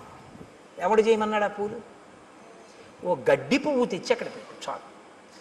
అందుకే ఆవిడ చెప్పింది చైతన్య కుసుమ ప్రియా, నేను చైతన్యం ఉన్న పువ్వుల్ని ఇష్టపడతాను అని చెప్పింది ఆవిడ. ఈ బంగారం పూలు వెండి పూలు తెచ్చేమని ఆవిడ చెప్పలేదు, ఎవడో వెర్రెక్కినవాడు మొదలెట్టాడు ఇవన్నీ. కాబట్టి అలాంటి పిచ్చి పనులు అనవసరం. చైతన్య కుసుమాలు ప్రకృతిలో వచ్చాయి, వాటితో చేస్తే చాలు. అందుకే ఏ ఋతు పుష్పములను ఆ ఋతువునందు పూజ చేస్తే ఈశ్వరుడు ప్రీతి చెందుతాడు. అసాధారణమైనవి తెచ్చే ప్రయత్నం చేయకూడదు. అక్కడ నీకు లభ్యమయ్యే వాటితో చేస్తేనే ఈశ్వరుడు సంతోషిస్తాడు ఎప్పుడు. శ్రద్ధ. కాబట్టి శబరి వాటినన్నింటినీ అక్కడ పెట్టింది. ఇహతే భావితాత్మానో గురవేమే మహావనే జుహావాంచక్రియే తీర్థం మంత్రవన్ మంత్రపూజితం. నాయన ఇదిగో మా గురువు గారి యొక్క గొప్పతనం ఏమిటో చూపిస్తాను రా, ఆశ్రమం చూపిస్తానని తీసుకెళ్ళి గురవోమే మహావనే, మా గురువు గారు ఈ అరణ్యంలోనే తిరిగారు, ఈ ఆశ్రమంలో. ఆయన ఒకానొకప్పుడు తన మంత్రశక్తితో గంగా నదిని ఆవాహన చేశారు. ఇదిగో ఇక్కడ ఆ తీర్థం ఇప్పటికీ ప్రవహిస్తోంది ఆశ్రమంలో, చూడు. ఇయం ప్రత్యక్షస్థలీవేది ఎత్ర తేమే మనస్కృతాః పుష్పోపహారం కుర్వంతి శ్రమదుద్దేశిభిః కరైః. చాలా బడలిపోయినటువంటి నీరసంతో ఉన్న శరీరంతో ఉపవాసములు చేసి చేసి ఉన్నటువంటి శరీరం కాబట్టి భగవంతుని యందు ధ్యానంలో ఒళ్ళు మరిచిపోయిన వారు కనుక లేచి పుష్పమాల ఇలా వణికిపోతున్న చేత్తో స్వామికి సమర్పించారు. ఇక్కడే ఆయన అగ్నికార్యం చేశారు. వాళ్ళు వెళ్ళిపోయి చాలా కాలమైంది. నువ్వు చిత్రకూట పర్వతం మీద ఉన్నప్పుడు వాళ్ళు దివ్య విమానాలు ఎక్కి వెళ్ళిపోయారు. రామ, ఇప్పటికీ వేదులు ఎలా ప్రకాశిస్తుంటాయో చూడు, దిశలన్నీ ప్రకాశిస్తాయి ఈ వేదుల వల్ల. వాళ్ళు చేసినటువంటి అగ్నికార్యం ఇప్పటికీ అంత తేజస్సుతో ఉంది. తేషాం తప ప్రభావేన తస్యాద్యాపి రఘుత్వః ద్యోతయంతి దిశ సర్వాః శ్రియా వేద్యోతుల ప్రభా అశక్నువద్భిస్తైర్గంతుం ఉపవాస శ్రమాలసైః చింతితేభ్యగతాన్ పశ్య సహితాన్ సప్తసాగరాన్. చింతితేభ్యాగతాన్ పశ్య, ఎంత గొప్ప మాట అండి. ఆయనట అక్కడ కూర్చుని తపస్సు చేసి చేసి చేసి చేసి హోమం చేసి చేసి చేసి చేసి సాయంకాలం సంధ్యావందనం వేళవుతోంది, లేచి వెళ్ళాలి అనుకున్నారట. కానీ అశక్నువద్భిస్తైర్గంతుం, లేచి వెళ్ళడానికి ఓపిక లేదు, ఇంకా నీరసంగా ఉంది శరీరం. ఎలా అనుకుని సప్త సాగరములారా ఇలా రండి స్నానం చేస్తానన్నారట. 7 సముద్రాలు వచ్చి ఇక్కడ ప్రవహించాయి. నా గురువు గారు ఇందులో స్నానం చేశారు రామా, చూడండి ఆవిడ. అంటే ఈ జాతి యందు ఋషుల యొక్క శక్తి ఏమిటో చూస్తున్నారు మహర్షి రామచంద్రమూర్తి. అద్యాపి నావశుష్యంతి ప్రదేశే రఘునందన. మా గురువుగారు శిష్యులు ఇక్కడే నారచీరలు ఒంటి మీద బట్టతో స్నానం చేయాలి, చేసి ఆ బట్ట పిండి ఆరేశారు.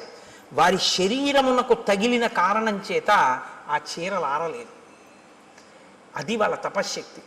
దేవకార్యాన్ని కుర్వద్భిః యానీమాని కృతాని వైః పుష్పైః కువలయై సార్థం మ్లానత్వం నోపయాంతి వై. వాళ్ళు చేతులతో ముట్టుకుని ఇక్కడ దేవతలకి పుష్పాలు సమర్పించారు. ఆ పువ్వులు ఇన్ని సంవత్సరములైన వాడవు, అలాగే ఉన్నాయి చూడు. ఇది మా గురువు గారి గొప్పతనం. కాబట్టి రామ, నేను నీ గురించి ఎదురు చూస్తున్నాను. నీకు ఆతిథ్యం ఇమ్మని మా గురువుగారు చెప్పారు, దర్శనం చేసుకుని ఆతిథ్యం ఇచ్చి రమ్మన్నారు, ఇటుగా రాముడు వస్తాడు ఆతిథ్యం ఇవ్వడానికి ఉండాలన్నారంటే రామచంద్రమూర్తి ఆగమనానికి ఎలా ఎదురు చూశారో చూడండి. నీకు నేను స్వాగతం నెరపాను కాబట్టి ఇక నేను ఊర్ధ్వలోకాలకి వెళ్ళిపోతాను. ఎంత తేలిగ్గా చెప్పేసిందో ఆవిడ వెళ్ళిపోతానని. అంటే రాముడు లక్ష్మణుడి వంక చూసి శరభంగాశ్రమంలో చూశారు ఈ శక్తి. ఒక ఆడది, తాపసి, సన్యాసి, ఆవిడ చెప్తోంది వెళ్ళిపోతానని. ఈ దేశంలో ఆడవాళ్ళు కూడా అంత తపశ్శక్తి సంపన్నులు. అనసూయని చూసాం, శబరిని చూస్తున్నాం. కాబట్టి ఇత్యుక్తా జటిలా వృద్ధ చీరకృష్ణాజినాంబర తస్మిన్ ముహూర్తే శబరి దేహం జీర్ణం జిహాసతి అనుజ్ఞాతాతు రామేణ హుత్వాత్మానం హుతాశనే జ్వలత్సావ సంకాశ స్వర్గమేవ జగామస దివ్యాభరణ సంయుక్త దివ్యమాల్యానులేపన దివ్యాంబరధరా తత్ర బభూవ ప్రియదర్శన విరాజయంతి తం దేశం విద్యుత్ సౌదామినీ యథా యత్ర తే స్మృతాత్మానో విహరంతి మహర్షయః తత్పుణ్యం శబరీస్థానం జగామాత్మ సమాధిన. ఆవిడ కట్టుకున్నటువంటి నారచీర, ఆవిడ కట్టుకున్నటువంటి కృష్ణాజినాంబరం మొదలైనటువంటి వాటిని విడిచిపెట్టేసేసి ఆవిడ ఏవి కట్టుకుందో వాటితోటే అక్కడ అగ్నిహోత్రాన్ని రగల్చి అగ్నిహోత్రంలోకి ప్రవేశించింది. తన శరీరాన్ని కూడా అగ్నిహోత్రంలో వ్రేల్చింది. ఆ శరీరము అగ్నిహోత్రమునందు తప్తమైపోతూ ఉండగా మెరుపుతీగ ఎలా ఉంటుందో అటువంటి శరీరం కింద మారిపోయి దివ్యమైనటువంటి ఆభరణములు, దివ్యమైనటువంటి వస్త్రములు ధరించినదై ఈయన చూస్తుండగానే నమస్కారం చేస్తూ స్వర్గలోకానికి చేరిపోయి పూర్వం ఆమె సేవించిన గురువులు ఎక్కడున్నారో, ఆ గురువుల శిష్యులు ఎక్కడున్నారో అక్కడికి ఈవిడ కూడా వెళ్ళిపోయింది. గురు సేవ ఎంత గొప్పదో నిరూపిస్తుంది శబరి వృత్తాంతం. గురువుగారిని సేవించినందుకు శబరి ఆ స్థితిని పొందింది రామాయణంలో. అందుకే రాముడికి అన్నిటికన్నా ఇష్టం గురుసేవ. కాబట్టి తత్పుణ్యం శబరీస్థానం జగామాత్మ సమాధిన. ఆవిడ వెళ్ళిపోయిన తర్వాత రాముడు లక్ష్మణుడితో కలిసి సప్తానంచ సముద్రాణం యేషు తీర్థేషు లక్ష్మణ ఉపస్పృష్టంచ విధివత్ పితరశ్చాపి తర్పితాః ప్రణష్టం అశుభం తత్వత్ కళ్యాణం సముపస్థితం తేన తత్వేన హృష్టం మే మనో లక్ష్మణ సంప్రతి హృదయేహి నరవ్యాఘ్ర శుభం ఆవిర్భవిష్యతి. ఇది ఎందుకు మనం స్నానం చేయాలో తెలుసుకోవాలి. రాముడు వెంటనేట అక్కడ సప్తసాగరములను ఋషులు తీసుకొచ్చారు కదండి, అందులో స్నానం చేసి పితృతర్పణం చేశాట. చెయ్యగానే అన్నట్ట, మన దుర్దశ పోయింది లక్ష్మణ, ఇప్పుడు నా మనస్సు ఉల్లాసాన్ని పొందుతోంది, నాకు మంగళములు కనపడుతున్నాయి, నా మనస్సు ప్రసన్నమై ఏదో మంచి జరగబోతోంది అని తెలుస్తోంది. ఇంత గొప్ప తీర్థంలో స్నానం చేయడం వల్ల మన పాపం నశించింది అన్నాడు. మీరు చెప్తే ఆశ్చర్యపోతారు. ఒకనకొకప్పుడు ఒక ఆయన చాలా ఇబ్బందుల్లో ఉండేవాడు. ఆయన వెళ్ళి స్నానం చేసే స్థితిలో లేడు. ఎందుకంటే ఆయనకు అప్పటికి ఒక యాక్సిడెంట్ అయ్యి కట్టు కట్టారు.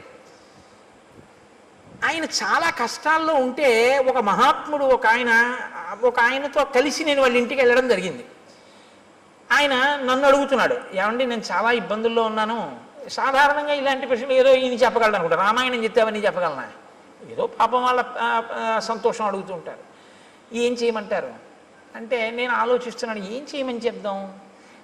యాక్సిడెంట్ అయింది, కాళ్ళు విరిగిపోయి కట్లు కట్టేశారు, ఏం చేయమని చెప్తే ఏం చేయగలడు అని ఆలోచిస్తుంటే నాతో వచ్చిన మహాత్ముడు పక్కుని నవ్వి అన్నారు, ఎందుకంటే దానికి అంత బాధపడతారు, ఇక మీకేమీ అవదు, పుష్కరం నుంచి సీసాతో నీళ్లు తెచ్చుకు చల్లుకోకండి, కారు చేయించుకుని మీ ఊళ్ళో పుష్కరాలు అవుతున్నాయిగా, గోదావరి పుష్కరాలు, ఒక్కసారి నదిపాయం మీకు దగ్గరగా ఎక్కడుందో అక్కడికి వెళ్ళి ఆ ఒడ్డున కూర్చుని ఇలా వంగండి, కింద కట్లు తెరవకూడదు కానీ తల తెరవచ్చుగా, గోదావరిలో నీళ్లు తీసుకొచ్చి సంకల్పంతో మీ తల మించి కంఠం తడిచే వరకు పోసుకోండి, తడిబట్టతో ఒళ్ళు తుడుచుకుని ఇంటికి రండి, మీ దరిద్రం అక్కడతో పోతుందన్నాడు. మీరు నమ్ముతారా? నేను యథార్థం చెప్తున్నా, రామాయణం చెప్తూ. ఆయన నిజంగా వెళ్ళి ఆ పుష్కర స్నానం చేశాడు, అంతే. ఇవాళ ఆయన ఎంత సంతోషంగా ఉన్నాడో, ఇక మళ్ళీ ఆయన ఏమీ పట్టుకోలేదు. తీర్థస్నానం అంటే ఉత్తినే రాలేదండి, మహాత్ముల యొక్క సంకల్ప శక్తితో వచ్చాయి. ఒక గోదావరి ఉత్తినే రాలేదు, గౌతమ మహర్షి యొక్క తపఫలం. అందుకే నదులు ఎక్కడెక్కడ ఈశ్వరుడు ఉంటే అక్కడికక్కడికి వెళ్ళి చుట్టుకుంటాయి. ఎవరి దారి నేర్పారని? కృష్ణమ్మ ఉంది, విజయవాడ కనకదుర్గమ్మని సేవిస్తుంది, మంగళగిరి వెడుతుంది, అమరేశ్వరుణ్ణి సేవిస్తుంది, అక్కడి నుంచి ఎవరు చెప్పారని? శ్రీశైలం వెళ్ళిపోతుంది, ఆ లోయల్లో వెళ్ళిపోయి అక్కడికి వెళ్ళి ఆ పాతాళ గంగా జలమజ్జన నిర్మలాంగా భస్మ త్రిపుండ్ర సమలంకృత పాల భాగా గాయంతి దేవముని భక్త జనాభవంతం శ్రీమల్లికార్జున విభో తవ సుప్రభాతం అన్నీ వదిలిపెట్టి శ్రీగిరిని చుట్టుకుంటుంది. దానికి ప్రదక్షిణం చేసి వెళ్ళిపోతుంది. ఎవరు నేర్పారు నదికి? ఆ నదుల గొప్పతనం అవే. అవి ఈశ్వరుణ్ణి సేవిస్తాయి. ఋషులు తీసుకొచ్చారు వాటిని. మాకు దక్షారామంలో సప్తగోదావరి అని ఉంది, ఋషులు తీసుకొచ్చారు. దాని స్నానమే, దాని ఫలితమే. కాబట్టి రాముడు స్నానం చెయ్యగానే ప్రసన్నుడయ్యాడు. స్నానం శక్తి ఇస్తుందా అండి అంటే నువ్వు ఆ నమ్మకంతో చేసి చూడు. నీకు ట్యాబ్లెట్లో ఏ కంపోజిషన్ ఉందో అందులో ఏముందో నీకు విరేచనాలు అవుతుంటే నీకు ఏ సూక్ష్మ క్రిముల వల్ల వచ్చాయో ఇది వేసుకుంటే నీ రక్తంలో ఎలా కలుస్తుందో ఆ బ్యాక్టీరియా ఎలా చచ్చిపోతుందో నీకు తెలిస్తే చచ్చిపోయా? డాక్టర్ గారు 3 పూట్ల వేసుకోమన్నాడు, వేసుకున్నావు, చచ్చిపోయా లేదా? విరేచనాలు తగ్గాయా లేదా? డాక్టర్ గారు చెప్తే మాత్రం నేను ఎలా వేసుకుంటానండి, ఇందులో ఏముందో నాకు తెలియాలండి, తెలిస్తేనే నేను వేసుకుంటానండి అంటే ఒక్కనాడికి తగ్గదు. నీ నమ్మకం ప్రధానం. మణి మంత్రము ఔషధము మూడింటికి నమ్మకం. కాబట్టి ఇప్పుడు నమ్మాడు, నమ్మి స్నానం చేశాడు, ఫలితం వస్తుంది. విశ్వాసమే ఈశ్వరుడు. మనం ఒక ఎక్కడికైనా పవిత్రమైన చోటుకెడితే తీర్థస్నానం తప్పకుండా చెయ్యాలి.